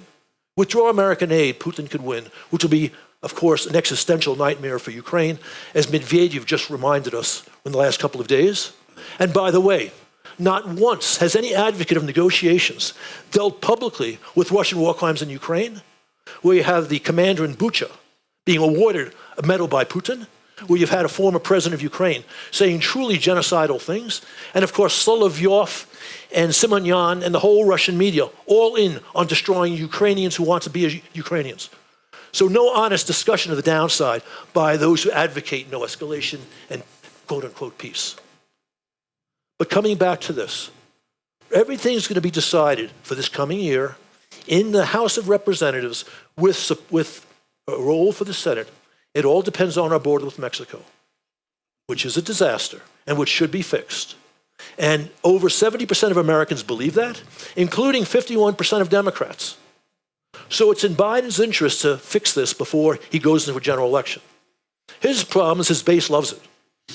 His base loves it. That's the Democratic side of the problem. The Republican side of the problem is you have a very small Republican minority in the House of Representatives. What is it, 3 or 4 votes now? There are, I don't have an exact number, but this number is very good, between 6 to 10 members of the Freedom Caucus, right, the ultra MAGA guys in the House, who want to kill our aid to Ukraine. Just complete knuckleheads. I think we could blame stupidity. We don't have to look for malice or forethought. They have another 30 or so people in the House who think like them, but who don't really care that much, but they'll always sound like them. Then you've got 50 to 90 who would like to send support to Ukraine, but worry about the politics of that. The point is really very simple. If there is a decent deal on the border done in the Senate, endorsed by the White House, Speaker Johnson, who comes from, by and large, Freedom Caucus territory, not quite there, but by and large, has said that he will put that bill on the floor without amendment. That's really important, without amendment. So the 6 to 10 folks I referred to cannot put something on it which kills it. And you'll get a vote, and it'll happen. I don't want to sound overly optimistic. Before, the former Speaker of the House, McCarthy, was defenestrated. I thought it was 70% it would get done. Now I'm saying 52%. Because A, it's possible the Democrats may not go far enough because they pay too much attention to their progressive base. And it's also possible that there'll be a bad faith effort on the Freedom Caucus side and Johnson wavers. Although I hear very good things about Johnson as a man of his word. And he says he'll put it on the floor if you get a decent deal on the border. Also, this is important but not definitive. Johnson said within 36 hours of becoming the speaker, we have to stop Putin in Ukraine, we have to worry about Poland, and otherwise. That's a really good thing, because no one from that part of the spectrum talks that way, which means he's not quite on this critical national security issue, part of that spectrum. Bottom line, it'll get done, in my opinion, but probably not for 6 or 8 weeks, because it's not so easy for Biden to do what I think is in his interest, and then Johnson's got to deliver, which cannot, I think it'll happen, but it cannot be taken for granted. Now, to specifically answer your question on Trump, and I realize I've taken a lot of time. Let me give you 30 seconds, because I want to get to one more question. Okay. We don't know. We just saw what Trump did in Iowa. There's a very good chance he'll be the Republican nominee. And if he's a Republican nominee, there's a good chance he wins the election. That's not a good thing. The question is it going to be a bad thing?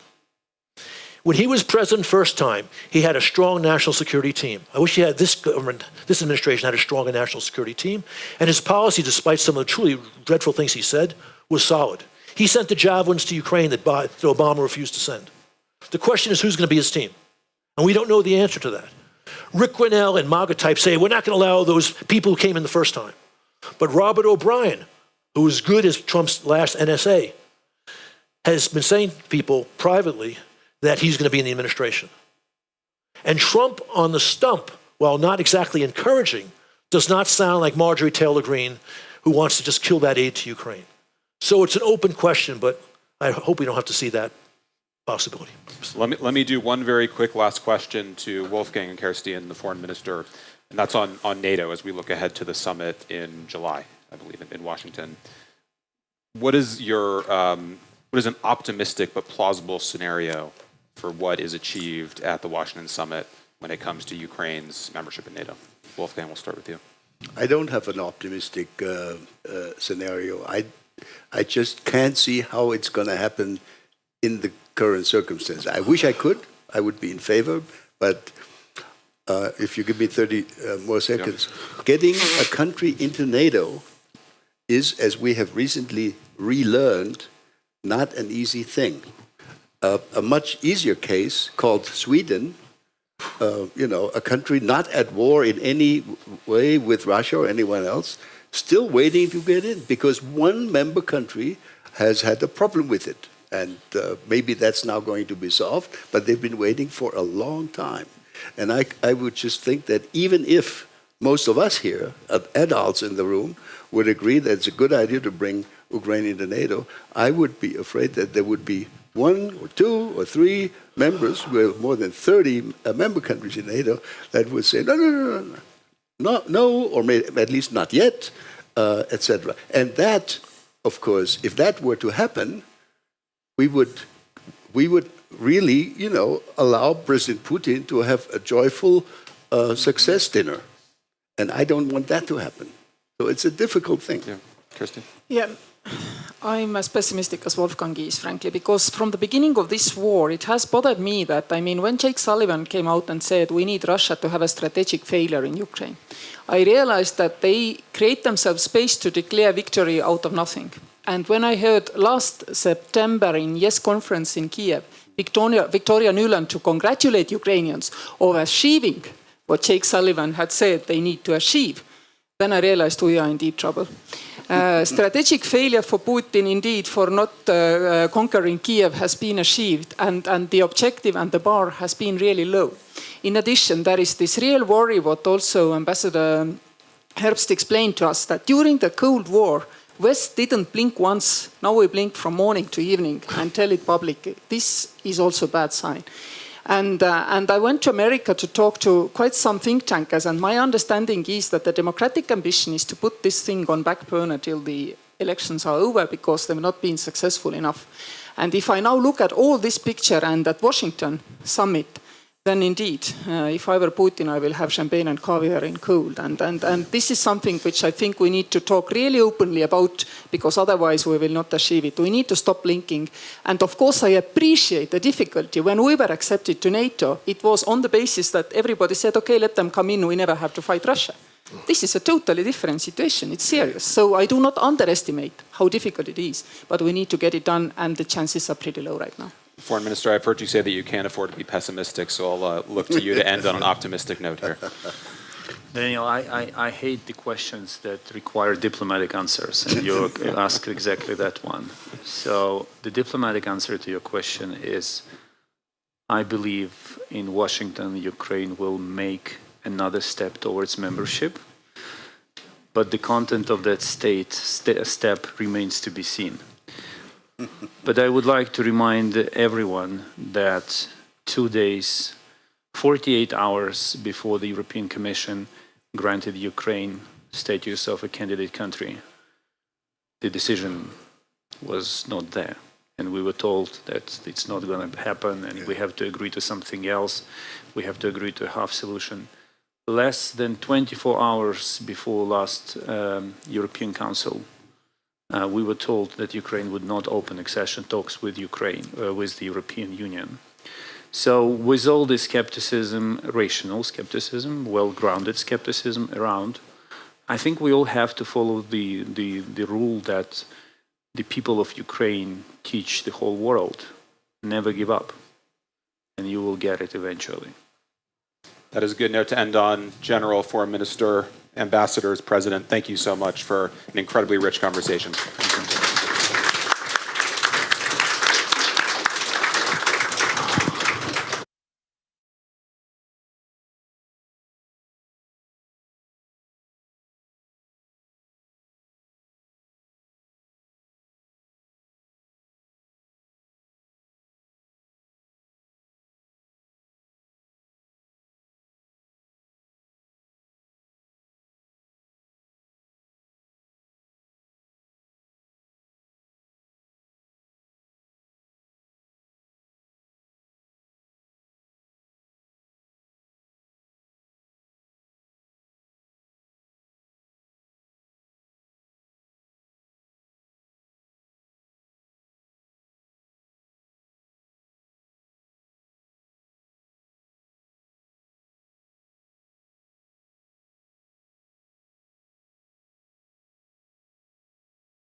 We are ready.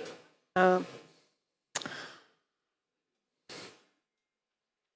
it says we are ready, we are. Yeah. Welcome everybody. Welcome everybody who is also watching us online. And we are starting. There is really, in this regard, not that much need of the introduction from our panelists, because we have here all three professors of history. And among them, there is Timothy Snyder, who is a professor of history at Yale University, Yaroslav Hrycak, who is doctor of historical sciences and professor at Ukrainian Catholic University, and Serhiy Plokhy, who is the director of the Ukrainian Research Institute at Harvard University. My name is Natalia Humanyuk. I'm Ukrainian journalist, co-founder of the Reckoning Project and the Public Interest Journalism Lab. And the theme is there, you see it. It's about the history of Ukraine, but the future of the world. I believe with the future of Ukraine in it. But to start, I think that we are also here in a bit different capacity. We all participate in the new project, which is called Ukrainian History Global Initiative. And I think it's up to Tim Snyder to, in fact, explain what we want to achieve with that. And what that would be. Okay. Передусім хотів би сказати, як мене приємно, що я I'd like to say that I'm so pleased that I can be here with my Ukrainian colleagues, that I can talk about this project with you. a wonderful thing. I'm very, very happy we can do it. The idea is to create a very broad, very deep Ukrainian history. The idea is to explore, to find the things that we don't yet know, rather than insisting on the things that we think we know. The idea is to include. We have about 100 colleagues, 100 colleagues working on this, most of them Ukrainian, many of them from abroad. The idea is to reach all the way back into history, because some of the things that we don't know but should know about the lands of Ukraine go very far back indeed. It's possible to write a great deal of the history of humanity, focusing on the territories around the Black Sea, the Ukrainian steppe, the Dnipro River. So the notion is to do something also which is both very old-fashioned and extremely modern. It's very old-fashioned to think you can do a huge project about the history of a country, but this is also very contemporary in that we'll be using the latest technological models, especially to try to understand the distant past. So we'll be bringing together over the course of 3 years about 100 people to work on about 70 themes. And by the end of it, we will have rearranged the history of the world. We will have demonstrated a new model of national history, relationships among Ukrainians and between Ukrainians and others. And I think we'll have made some fantastically interesting discoveries. And at the end of it, I think we'll have a presentation of the history of Ukraine. I'm hopeful, because I have such great colleagues working with me on this, I'm hopeful we'll have a presentation of the history of Ukraine, which will be different and better than anything that has ever been done for the history of a nation. So that's what we're aiming for. Those are our modest goals. I would follow to Yaroslav, because if we're launching something like that, probably there is an essence. So what do you think are those missing bits of Ukrainian history which are least known and which would be something to follow and the start? What would you identify as like the pitch for this global audience of the global historians? I would say every possible bit, because for a variety of reasons, Ukrainian history was very much provincialized, isolated, not the whole world, and also the record of historians. And so they did very remarkable work throughout the 20th century, probably ironically, paradoxically, with one exception, and this is Holodomor studies. Because what has been done in Holodomor studies throughout the last 20 years, I would say, is really breakthrough. I just want to draw your attention to the fact that nowadays, I don't really remember from what time, I would say roughly 10 years, in world historiography, nobody used terms famine anymore. They use term in Holodomor, which is strictly established term. So this is something which is really remarkable, and the lot interpretation is very good. But I would say, I would rephrase this kind of difficulty, not what kind of beats, but how we should write this history, because this is really much more important in this sense, and this I would follow what just Timothy was saying, basically, because this is a global. And why this is global? Because Ukraine is global. Yeah. Because Ukraine stands on the center of the global conflict. There's no doubt about it. That results of this conflict have a huge impact on the global history, so to say. But it's not the first time. Historians know that basically it was not the first time. There are several moments like that. There has been a book written by Dominic Levin, British historian, on the breakup of the Russian Empire in the First World War, and the first line goes like that most of all, the fate of the First World depended on what was going on in Ukraine, and in Ukraine, and on Ukraine. So this is 1914. As a few years ago, Timothy did brilliant speech in the Bundestag, which basically says that Second World War very much was about the Ukraine. And those who now know early modern history, 17th century, Khmelnytsky uprising, it was very much global in this sense. So this is kind of the irony or paradox that Ukraine is most visible in the most critical time of the global history. If we could just say like, Ukrainian history could be described in very short form. Now you see me, now you don't.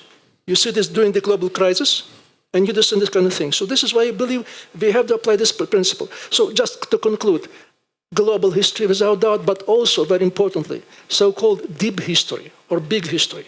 This is something very important, because I believe for the most topics that we will focus was the prehistorical time. The written theory. Because I would probably finish with the quotation from Churchill. He was a very smart man, especially, probably know he's the one that has a Nobel Prize in history. So he said that, farther you look back, the longer you look back, the better perspective you have to look forward, so to say.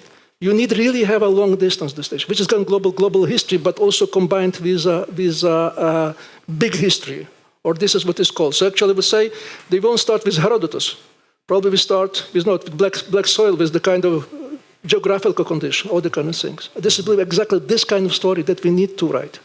It's a really great follow-up for Serhiy, who is really the focus on modern history. So that would be a really interesting pass, because when I was thinking about the question, I remember how much world didn't maybe misunderstood the role of Ukraine in the fall of the Soviet Union. It's one of your books, and that would be the example from your work, how the knowledge about the Ukrainian history can change our perception of present, not for Ukrainians. So what would you think would be the task from your perspective? Well, the task really to think about Ukraine globally, because very often when we say globally, we mean Europe. Membership in European Union is one of the major tasks. But this war also tells us about the importance of positioning Ukraine in the global context. And global context means not only North America. Ukraine, to a degree, probably is integrated into North American historiography and discourse more than any or almost any of our neighbors in Eastern Europe. For me, and certainly the task for this project, think globally when we say that we think globally. So going beyond North America, going beyond Europe. And early modern history certainly offers numerous opportunities to do that. The same certainly is true, or maybe even more true, for modern history and recent history in particular. This war is the largest war in Europe, and I would say in industrial terms, the largest war in the world since World War II, which offers not just different perspectives, but also lessons of the global importance. And circling back to the fall of the Soviet Union, this is of course an extremely important chapter in the global history of the fall of communism. This is extremely important chapter in the global history of the end of the Cold War. And it is extremely important chapter in the global history of the fall of empires. The story that, again, starts much earlier. But Ukraine is an important, if not central part, I would say important part of all these processes. not only of the fall of empires at the end of the Cold War, but also what is happening with decolonization in the Pacific, in Asia. If you think about Indonesia and what is happening there after the Japanese occupation, what is happening in Ukraine after the German occupation, if you think that India gets into the United Nations on the same ticket as Ukraine, this is an opportunity not only to integrate global history, and I mean global history, into the Ukrainian context. It's an opportunity that we can't miss, and the opportunity that didn't exist before, to really rethink and add to the global history of the 20th century, but certainly of the earlier periods as well. Tim, this panel is named, we have the name, but whether the future of the world really depends on the history of Ukraine, isn't it an exaggeration? Can you prove that it's not? Well, give me 3 years and 100 colleagues, and I think I can prove it. And within 5 minutes to pitch I can also do it in 5 minutes. Okay. So I want to take the question seriously by extending a point that Professor Hrycak just made. But before I do that, I want to stress how important it is that each of my colleagues to my left and to my right has done global history already.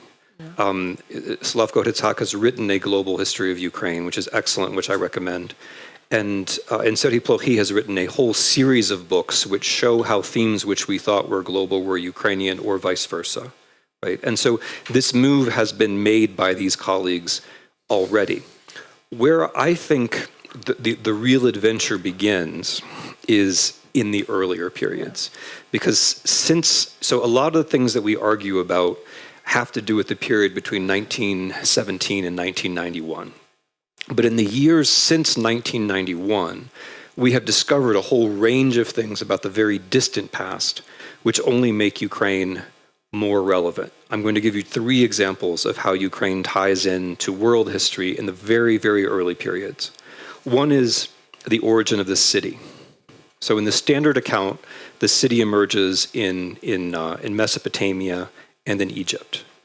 But thanks to contemporary technology, satellite imaging, and other things, we are now aware of large cities on the same scale as those of Egypt and Mesopotamia in Ukraine and elsewhere in Europe. Cities on a different model, but nevertheless very real. And that allows for a completely different trajectory between the ancient and the modern. What happened to those cities, you might be asking? What happened to those cities was that pastoralists from the Ukrainian and the South Russian steppe who mastered the horse destroyed them, not just in Ukraine, but throughout Europe. So, and those pastoralists from Ukraine seem to have brought the Proto-Indo-European language, or versions of early Indo-European. Now, our standard account of history has to do with the written word. We can follow the Egyptians, we can follow the Babylonians, the Akkadians, the Greeks, because there's a written language. But the language that I'm speaking, and for that matter, the Ukrainian language, and the languages spoken by half the people on earth, are Indo-European languages. Those languages all seem to have come from people in what is now southern Ukraine and a bit of southern Russia. That is a very significant claim about the history of the world, and it suggests that this territory is important not only for the history of the city and settlement, but also for the history of culture for the last several thousand years, because the events that I'm talking about took place about 5,000 years ago. Third example is ancient Greece. We think about ancient Greece as being this kind of isolated temple of learning from which then we in the wise West drew in our Renaissance and so on and so forth. But the actual ancient Greece existed in a synthesis with the Scythians, which people around the Black Sea and into the steppe and into Central Asia. The ancient Athens, Pericles, Aristotle, Plato, Socrates, the whole kit and caboodle, were only possible because of economic relationships and cultural relationships with the Black Sea, which is reflected in Greek myth. It's reflected in Greek tragedy, but we have chosen not to see that and to take the Greeks away from their own geography. If you put the geography back in, you see a very interesting and different story. Things that we have categorized as Greek myth turn out to be the history of the Ukrainian. So the Amazons figure as Greek myth. there couldn't possibly have been women warriors. The Greeks must have made that up for some cultural reason of their own. But it turns out that on grave sites in Ukraine, there is evidence of female warriors. For about 100 years, this was dismissed because the men who were digging in the holes couldn't believe that there could be women warriors. But now, thanks again to technology, we can do the ancient DNA research and we can confirm they were actually women. About 1/5 of the Scythian cavalry, it appears, were women. So the Greek myth about Achilles or Theseus or Hercules battling women on horseback turns out to be historically 100% accurate, right? And that is part of the history of the Ukrainian lands, which completely revises how we then think about Greece and everything else. You can keep doing this all the way from prehistory through early history, all the way up to the present. And so then just to emphasize Slavko's point, at every moment, not just in the modern history, at every moment when there's some kind of crucial shift, Ukraine turns out to be there, which is why I think it's plausible to talk about the future of the world. And I'll dare to ask the follow-up, and I would apologize for it, because I want probably to, maybe it is a disclaimer, or to raise a concern, how it's gonna to be run, because, I went to the university, and there were very great historians, but there were the ones, which says, like, everything is coming from Ukraine, and in every culture there is, a person who said, like, we are a region and we have all these battles about myth and stereotypes. So how, I know your authority, but how can we explain that we won't, it won't look like that? Because I think that there is some concern. That's an important question. Like it's really important to say, these are the history of the Ukrainian lands. And so who Ukrainians are today has to do with the city builders of 7,000 years ago, or the pastoralists of 5,000 years ago, or the Scythians of a couple or 3,000 years ago. That has to do with who Ukrainians are now, right? These are layers, they're cross-cutting layers of history. Of course, we're not saying that these are Ukrainians all the way back. What we are saying, I think, it's 3 years from now, we may have different opinions, but what we are saying is that the history of the peoples of these lands leads out to huge, not just European, but international themes. But your question hits something very important, because there's a bad way of doing national history. And the bad way of doing national history is to say, my people were here longer than your people, right? Which is a game with which all of you are familiar, right? No, Vladimir was Russian. No, Volodymyr was Ukrainian. In fact, but he was a Viking. And that's much more interesting, frankly. Like, if you can connect Kiev, no, seriously, if you connect Kiev to Scandinavia, then you're connecting it to state building in Norway, Sweden, and Denmark, and England and France to some extent.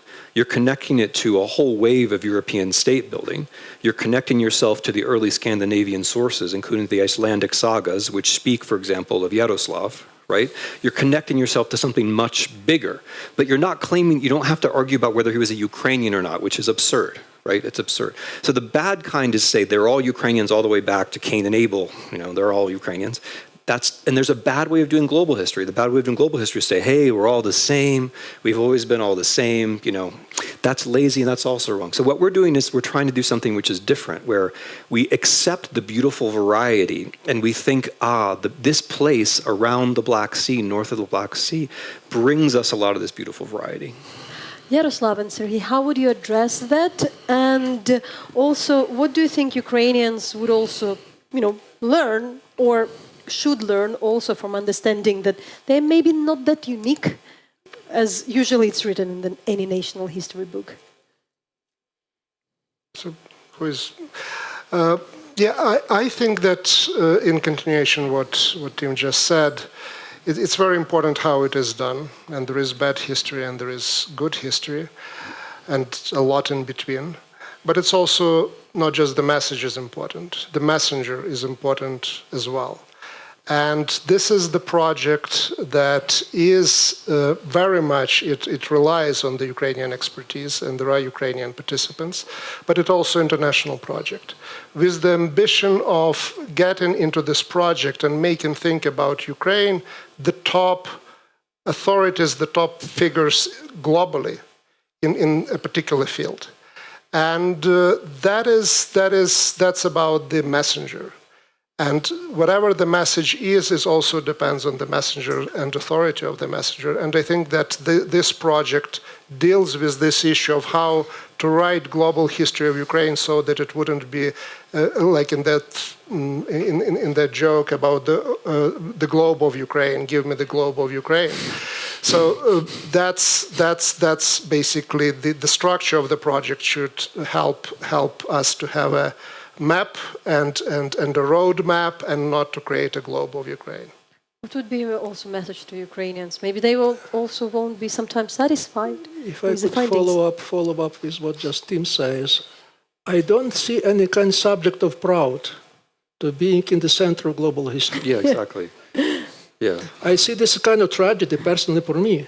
I would rather live in a very kind of boring country like Switzerland than be in such interesting country, unfortunately, as I say, as Ukraine for 100 or 1,000 years.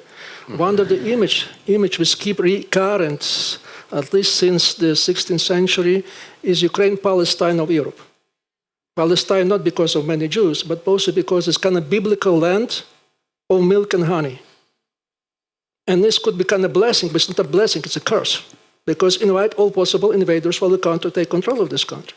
So basically, my idea of writing let's put it this way, I am historian, but I don't like history. I hate history. Because history is about violence. History is about the poverty. It's not Disney kind of Hollywood kind of movie. It's a very tragic movie. So what I'm trying to say that somehow Ukrainians has been caught by history. And their strategy has to overcome the history, move out of this space. But in order to have a strategy how to move out of this space, to become another boring country, a beautiful country like Switzerland or Italy, you have to understand history better. Because there is a presumption, and the presumption that they share, there is a past dependency. So to where you got through depends where you're coming from. And this must be linked somehow, must be so to say, have to be stopped in this sense. So what my message would be, first of all, to Ukrainians, but also a message not to Ukrainians, but for Ukrainians. First of all, we have to realize how important Ukraine is. Period. It's not just one moment, this moment. No, it's historically so.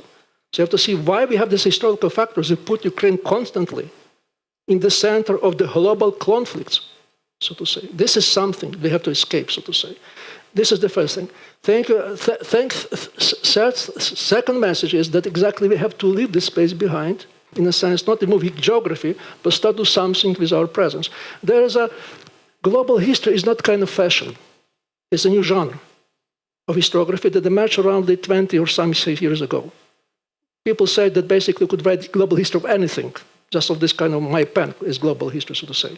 The reasons why you write in this history, what specific issue are addressing, so to say. What is your message? So basically, I have this message, first of all, that we have somehow overcome this past. This kind of being at the center of the global context. We have to cease to be Palestine, in a sense. And secondly, we say that we have to build a dignity of these people, because basic, some says this kind of dignity. And thirdly, and probably the most important point, that regardless of this kind of the very much problematic history, which I personally don't like, and many people don't like personally, still Ukrainians managed to persist. And this is the most important message. It's not a message for Ukrainians but all the world, because basically we live in the crisis. And the major measures of this Ukrainian history, that after the crisis, you have a kind of solution. And solution comes, so to say. So basically they say this is also, to me personally, it's a history of hope. We have to write this kind of history as a kind of history of hope, because basically, you probably know this famous quotation by my famous author Chesterton, because he says that, wrote once, that we telling our kids stories about dragons, not to tell them that dragons exist. We tell them that dragons could be one. And this, I believe, the most important question, because this is the story of the crises, global crisis, but also about persistence. And this is some, I believe, gives a dignity to Ukrainian history, to Ukrainian people. We need to do a lot of time travel with this panel, jumping from one period to another. Serhii, then returning to the theme of the panel, how about, I want you to tell more about the the history of this war, how it define also the future, and what we can learn, especially what you are learning and researching about the Marshall Plan, about the reconstruction, something which you are really specialized. Thank you. Yeah, I'm accustomed to the questions about the future. Sometimes I have this impression that people are interested in history only as the way to think about the future. But this is an important social function of history as a whole. This is human experience, and we all rely on our personal experience in our lives. And you can tell apart a person with experience or someone who can actually use that experience from someone who has zero or really misinterprets it. And this war, again, very much is something that is very historical in its nature. First of all, the scope. It will change, it's already changed. A big part of international relations, there is a reformulation of the forces in the world in general. And I think that the way how we approach this war, also history can help. And one of the big themes that pops up again and again in discussions here at the Ukrainian House in Davos is, okay, what will happen with the American help to Ukraine? The discussion about the Marshall Plan started very early on in the first months of the war. Now there is a shift. It's not about rebuilding so much as it's about actually helping Ukraine to survive this war, emerge victorious in this war. And the questions are why the US is not acting, why it is a dysfunctional superpower, as one of the writers put in the Foreign Affairs. And looking back at, for example, Marshall Plan, it's really can be very, very instrumental. The Marshall Plan, and before that, the Truman Doctrine, was about convincing Americans that what was happening in faraway Greece, I'm sure probably half of the population couldn't find it on the map, or another half didn't care about what was happening in Turkey, explaining that to the American public in the terms that meant to them at that time, in 1947 and in 1948. And it was framed at that time in terms of anti-communism and the threat of the communism. Something that the perspective that we as historians don't agree at this point now, but that was the frame, that's how it worked. The question was that you have to go to the American citizen, you have to go to the citizen of any country and explain why it matters to her or to him. That's one of the lessons when I look at the origins of the Cold War, at the Truman Doctrine, and at the Marshall Plan. Nothing of that sort was done today in the United States, and I don't think anything was done in Europe on that scale. And another maybe important lesson is about the political importance of undertakings like that. Now, and I'm not an economist, but looking at what economists are writing about, there are big questions of whether Marshall Plan actually did what it claimed to do, turned around economy in Europe. By the time it took 1 year to agree on that package, by the time money started to arrive in Europe, the communists were not anymore in the government in France. The economy, with the exception of Germany, turned around and started already recovery and reached industrial production the levels before the war. But the Marshall Plan was a very important political message that allowed also European economies to borrow and provided money to do that. And that was a guarantee that there were governments and the largest economy in the world to back up that economic recovery. So politically, Marshall Plan turned out to be much, much more important than the economic assistance that was provided. And this is just one of the examples of looking at the history and being serious about the task of learning not only about the conditions of the time, which historians always have been taken seriously, but also the so-called applied history. and look at history as also as a reservoir of our experience or of the global experience. And Ukraine now is on the global arena. It has to reach to the global experience. Timothy, you've spoken about, the importance of Ukraine and Ukrainian history to the world. But being today at where we are, I would still ask you to speak about the recent history of Ukraine, why it's really important for the future. Because you were more speaking about the present. It's one of the lessons that is on the surface is the whole story of Ukrainian denuclearization. And the story of every American diplomat who was involved in denuclearizing Ukraine, of carrying that as a badge of honor, being really very proud about what was achieved, and completely missing the point that removing nuclear weapons from Ukraine created the largest security vacuum in the center of Europe that really existed since 1991 and continued after that. So I'm not arguing that for American and maybe global interests, denuclearization was something that was positive. But what is very important to keep in mind that actually the nukes were taken away out of Ukraine, but nothing was put in place of it on the level of NATO or guarantees as opposed to assurances. And that's basically the lesson of really not just this war, but also the way how we got into this situation. Another thing is it's very difficult, first of all, to stay away and not to get into cliche. But the road to this war is very much a history of appeasement. It's a history of the 1930s actually being replayed in the 1990s and 2000s.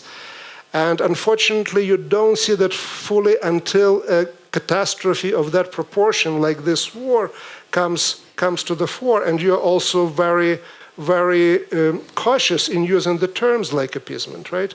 You're very cautious in using the parallels that would go to the 1930s. But with the largest war in Europe since World War II, I don't see we have any other choice but go back to that dictionary and learn from the lessons of the 30s and 40s. So this is just a couple of examples, but really, with the war of that proportion, one can go on and on. So I want to bring together a couple of things that colleagues have said in response to this general question. I think the word that Yaroslav Recak used, dignity, is very important. It's very easy to go back to look at your own past and just try to pick out the good things. Oh, this shows how wonderful we were and how generous we were and how we were always on the right side. And of course, we were better than our neighbors and we were very tolerant. It's very easy to do that. And that's what school curricula generally do. I don't think that's dignified. It's even less dignified when a neighbor denies your history, tries to take it away from you, claims it for their own history. So the way to dignity is not, in my view, to just try to argue with your neighbor. The way to dignity is not to just say that you were always good. The way to dignity is to know the facts. And this is true, I think, for an individual. An individual is more dignified if he or she is capable of accepting certain things which are maybe uncomfortable or have to do with other people. You're more dignified if you understand that you're important in the story, but you're not the only person in the story, and that your story doesn't make sense without other people's stories. So this dignity, I think, is very, very important, and I think it's something which, I don't want to exaggerate this, but I think a project like this can work in that direction. Because it's not that the things that Ukrainians will discover about themselves will be expected necessarily, but the more you know about the lands where you're coming from and the peoples who came before, the more that's one way of knowing something about yourself. And the dignity connects to subjectivity. Because Serhii, when I read these same American diplomats about 1994, it's not the only moment when I'm ashamed, but it's certainly a moment when I'm ashamed. Because in between the lines of a lot of what they say and write is a kind of scorn of Ukrainians. I mean, maybe, I feel like I can say this, it may be awkward, but like the sense that they're not real, they just complain a lot, we need to get this deal done. It's all very simple. The Ukrainian voices are not really being heard in this story. And that subjectivity is something that we can also in a way work on, that people, and of course the war has changed this, but it's just the case that people in Paris or Berlin or New York or Los Angeles are going to have an easier time taking Ukrainians seriously as a subject if Ukraine fits into the history of the world, right? And it does, is the thing. It does fit into the history of the city. It fits into the history of language, the history of medieval kingdoms, the history of religion. And when you make that case, then I think you have a kind of subjectivity that you wouldn't have otherwise. And on appeasement, I mean, it's both accidental and it's not accidental that Ukraine is at the center of this. For the reasons that Slavko Hrycak says, it's not accidental. Ukraine is very often at the center of world conflict. But the accidental part is we didn't expect it. The rest of the world didn't expect it. In that sense, it was accidental. But so was the First World War and so was the Second World War. The First World War was about Bosnia-Herzegovina. The Second World War began with Poland, at least in Europe. The British and the French had no intention in the late 1930s of being the main allies of Poland, for crying out loud, right? That was not, but it happened the way that it happened, and then the whole world gets remade, which is where we are now. But I wanted to say that I think Ukraine is in a better position in 2024 in a certain way, because unlike Poland in 1939, Ukrainian authorities stayed in the country. Unlike Poland in 1939, Ukraine is a democracy with an active civil society. Unlike Poland in 1939, Ukraine has done a very good job militarily of defending itself, which brings you to the last point. With appeasement depended upon a psychological calculation about Hitler. If we give him certain things, he'll behave in a certain way. The appeasement, but when we realized that was wrong, we responded very quickly economically. So the Americans threw a huge amount of economic power at the situation, even before we got involved militarily. A huge amount of economic power to help Britain, also a huge amount of economic power to help the Soviet Union. In this war, we've been much slower to move from the psychological to the economic. We've stayed on the psychological. We've been, is this going to offend Putin? Is this going to hurt his feelings? How is he feeling today? It's a much more psychological century. And I think that's been a problem because at the end of the day, wars are won not just because you have the right attitude, but because you throw economic resources and adapt your industry. And we've been strangely slow to do that. Yaroslav, I would kindly ask you to more or less retell the whole your latest book in a couple of minutes. Sure. That's how the question is. But I'll formulate it differently in the theme of this panel. So, thanks to what and because of what historic background Ukraine is fighting for that values Ukraine fights today, which are instrumental for seeing the future of the world, we want to see more or less in shared way we have in this room at least. Thank you so much. We use the word dignity or concept of dignity several times, and I believe this concept is extremely important. And it's not for nothing that Euromaidan was called a revolution of dignity, because it's really a revolution of values. If you treat values seriously, not the kind of buzzword, but the academic term, this term emerged more or less in 60s, related with the youth revolution in France, May 68. Because basically made some kind of paradox, because this revolution for the first 100 years of history of Paris, there have been new barricades on the streets, and who were doing this revolution? Young people from Sorbonne, middle class, not a proletariat kind of thing, which is many kind of paradox. So there was something to explain this. So basically, to put the long story short, if I may so, we are now facing a new phenomena, of which two Maidan, by exception of the second Maidan, is probably the most important point in global history. Let me give you this, that we are now facing a new phenomenon which is called revolution of values. Revolutions when people could not formulate their demands because they not could be formulated. How could you formulate dignity? How could you define dignity, so to say? This is something that could be explained, but people feel it's like a value, so to say, because they're very much metaphysical. So what I'm trying to say, the second decade of this century has been defined as decade of revolutions. We tend to forget it. The 2019, a year before the COVID, was the highest peak, the highest frequency in revolutions around the world. New Yorker, which came as a kind of the by December 22, said that we never had such a high rate of revolutions everywhere. And this is the whole, how should I say, range, starting from Occupy the Wall Street, following by Arabic Spring, following, name it, Bolotnaya, Euromaidan, finishing with the protest in Belarus and Kazakhstan. This is very much global process, so to say. This is something very much. And basically, they're about values because this is basically a revolution of new middle urban class. The middle urban class that comes with the kind of great transformation from industrial to post-industrial society, because most of these people, they're related to economy services, IT, all the kind of things. So what I'm telling this here, what I'm saying here, there is one distinction between this way and the previous way, like we have a velvet revolution or colorful revolution. The thing is that this new wave was much less successful.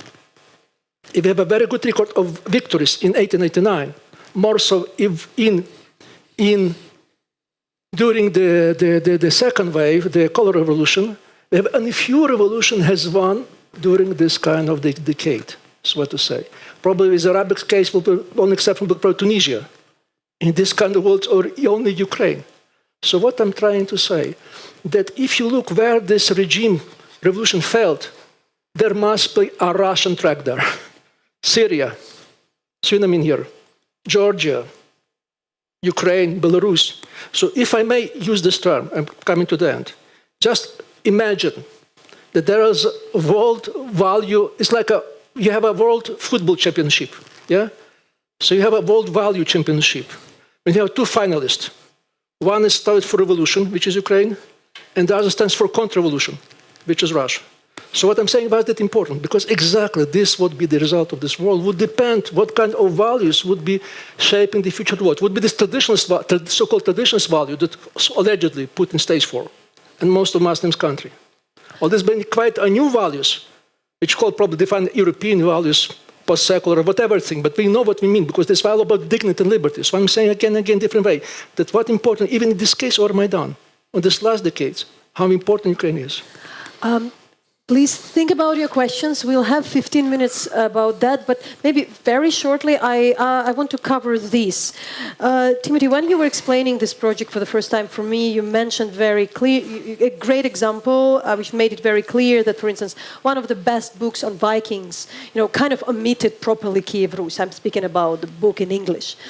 And the more today Ukraine is opening to the world, when I would read the best bio on Genghis Khan, the Kiev Rus is mentioned a couple of times because the historian, the American historian, just didn't have a chance to be in Kiev and research. And the more we interact today with people from all over the world, you see that, the slogan of the Indonesian independence was Merdeka atau Mati, the freedom or death, something very relevant to Ukrainians. And we see how actually the history of a lot of tragic places is relevant. So how you gonna involve other people from outside Europe and the US, that is really global. Because we can call it global and it would be, Western. Sri, you partially tried it, but I'm also speaking about the people who would work. And if anybody wants to add it, please. And then I'll ask the questions. Okay. On the Vikings, so I just want to, so the colleague in question wrote a terrific history of the Vikings, in which you see the connection between the Vikings and Danish, Norwegian, Swedish statehood, but it kind of peters off at Kiev, and that same colleague is now in the project reading about Kiev and Rus, and he's going to revise, right? And so there's going to be this is kind of an essential part of the whole project. We're going to get people who are major authorities on these adjacent subjects and get them into Ukrainian historiography with Ukrainian colleagues, reading recent research and moving these big things towards Ukraine. On the big themes, like the historical advisory board includes people who are from well beyond Ukraine, including historians from the Global South who have, at first glance, nothing to do with Ukraine.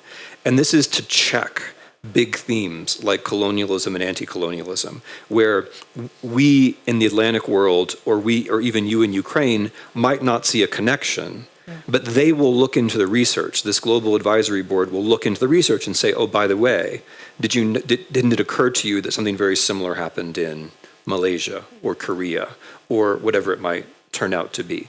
So Sergei alluded to this earlier, there's a kind of checks and balances here. Most of the researchers are Ukrainian. Most of the people who are on the historical advisory board are not. And we're going to make sure that everybody is personally in connection. So that there's a method to this. I think we can be able to address other issues during the questions. And there are some people writing me online to ask, to have the right to have a question. So Liv, you please start and then raise your hands. Okay, thank you. Thank you, Natalia. Gleb Vyshlinsky, Center for Economic Strategy in Kiev. Today, former Russian President Medvedev came with a telegram post claiming literally that Russia will continue killing Ukrainians until they accept that no such country as Ukraine should be here. And the only way for them to continue living and not to die is to live in Russia, because they live on historical Russian territory. From the historic perspective, what ways could you see on how to dismantle Russian imperialism, that maybe is the last or one of the last imperialisms in the world? Thank you. The last. So, okay, I'll take that as a non-Ukrainian, and then, I mean, it's very important, not as a historian, not to think that your job is to answer Medvedev's telegram posts, because you very quickly become not a historian, and then there's a way in which horrible arguments draw you in, and if you become the person who answers the horrible arguments, it's just kind of myth and anti-myth, and in a way you're kind of falling for his trap if you spend too much time with this. But, so my approach to ancient Russian land is, this is an idiotic perspective. It doesn't make any sense. Russia's not an ancient country. It's been around for a couple of centuries. The things that were happening in Rus had a lot to do with people we don't remember, like Khazars, and people we do remember, but not enough, like Vikings. And of course, the Slavs are very important. My approach is to say, don't do what the Russians are doing. Mm-hmm. Do something completely different, right? Don't destroy, create.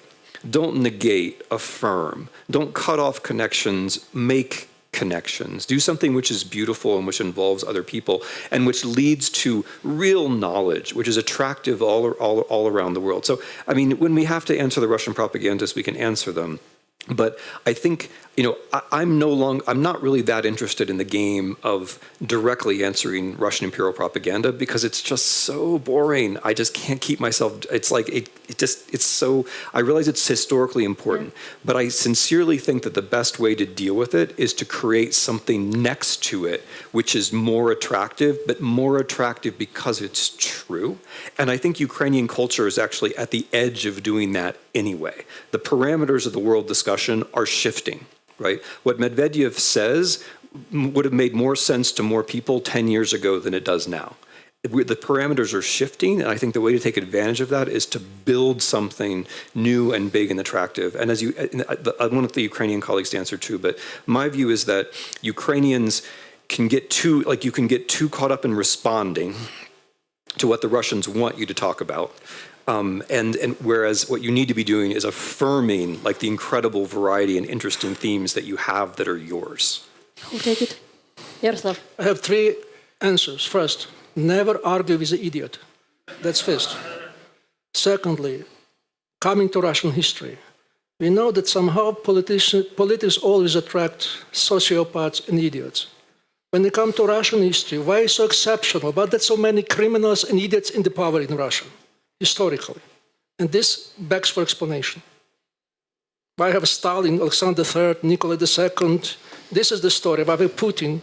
Why we have Russia tried several times to become a normal European country. There were several attempts. The tragedy is, the real tragedy for Russia, but more for neighbors, because we suffer this tragedy, that every time Russia tries to become a normal, it's a very short-lived, and then comes a longer period of the repression and invasion of neighbors. This is something the historian has to explain. What is wrong with Russia? This is something very important. And thirdly, this is quotation which is quite often repeated, but it's not one invented because it's one of the Bismarck, so-called, which was fake, the quotation, because it says that Bismarck tried to explain why Germany won over the France. And the story goes that because Germany had better system of educational history. It was basically German teacher of history won over the French of history, which is a nonsense. First of all, Bismarck never said that. And this has nothing, the victory of Prussia never has this history. Just Prussia had better economy and better administration. So this is the point. You have to explain how come they are better. And could we draw some lesson from this? How can we create a better economy? How could we become more successful, so to say, administration? They would attract that many idiots like in Russia. Okay, Victoria, who else? I see the... Yeah, there is Mike, please. Who else? Change this miraculously, but one of the reasons why there is genocide in Ukraine is the extreme misunderstanding in Russia of who these people are and what their connections are. So history, we can't make them see it a certain way, but it does show, I think, the difference between myth and history and how we have to keep history going. Yeah. I agree, and what I'm going to say probably will sound a little bit self-serving. But I think that the practical reason for why, or at least one of the reasons why we have this repetition, is because there was not enough history, good history in our world, in our space, in our education. And I discovered personally with the start of this all-out war that I lived with the illusion that was maybe not verbalized, but it was with me, that somehow 1930s and World War II could not happen again. That somehow we learned the lessons and somehow we meant saying never again. And that's what I was dealing was basically almost my private matter or matter of my colleagues, that was history. And that was, I lived in a bubble. And I think that one of the ways to deal with that is actually to expand this bubble, to make history and thinking about history, historical thinking, part of the again, maybe sounds too big, but part of our everyday experience. This is happening, by the way, in Ukraine. I hear again and again that people who were not interested in history started to be interested in history because of this tragedy that is happening today. But the trick is that we need, and we don't have to be afraid or concerned that, okay, we repeat that. The idea, at least my own problem, was that I thought because I knew that everyone else knew that, and everyone else was taking that seriously. And this is not, that was not the case. So whether Bismarck said that phrase about the German or the Prussian teacher or not, certainly our teachers of history, I mean globally, failed here. Again, they're not primarily responsible for what is happening, but there is a problem with our historical thinking and historical education. You have the question, please. Thank you very much. My name is Alexei Zhmyronitsky, and I'm a Ukrainian MP. And I have a question for Mr. Snyder, or maybe another speakers who agree with Mr. Snyder. As you mentioned that we need a new meta-narrative, something like communism, like a big threat for Western world to motivate the West, invest in the Ukraine, invest in the victory of Ukraine, and manage and develop the Russia with new Marshall Plan. But how can we do this in the age of postmodern? Maybe we have some collision, some conflict with the culture of postmodern, with the politics of postmodern, and this need of meta-narrative. Maybe we should invest to the new approach, something like meta-modern narrative or something like this. Because in fragmented postmodern Western world, we couldn't imagine this situation that all nation afraid of something like a big threat like communism. And we do have kind of a minute for this answer. I mean, if there's anything that I dislike more than the word narrative, it's the thing itself. I don't like narratives, and because narrative has a shape, and history doesn't actually have a shape. History is not predictable. History includes values. It includes unpredictable human actions. I agree with you. I think I'm not sure, but I think I agree with you that we're not going to solve this problem with a narrative. I'm not going to say that like Ukraine has a big arc of history that like all of the colleagues are now going to fill in. That's not the point of this project at all. The point of this project is exploratory. We're going to find lots of things that we can't anticipate finding because that's what science is like. That's what Wissenschaft is like. I'm not in terms of like the politics of supporting Ukraine, there are good arguments which don't depend on meta-narratives. Like trying to prevent a war in China is a good argument. That Ukraine is fulfilling the entire NATO mission is a good argument. There are lots of good arguments to make which don't depend on a meta-narrative. As far as post-modernity, that can mean a lot of things. But going back to what Slavko said, history shows that values matter. Regardless of whether like you believe in them or I believe in them, historically they leave a trace. And one of the things which is certainly going on in this war between Russia and Ukraine, it's not this. I mean, the traditional values are a kind of mask. It's a war of no values against can we think of some values we still care about, right? It's something like that. And so the threat of Russia, as I see it anyway, is not an alternative set of values. It's like, hey, everybody, nothing is really true. Nothing is really valuable. Why don't you just kind of go along with that? Because that's easy. I think that's the threat. But you don't respond to it by saying, no, there's one value and it's always been true forever. I think you respond to it by saying, actually, there are a lot of truths and there are a lot of values, and I'm willing to take some risks on behalf of those values and on behalf of those truths.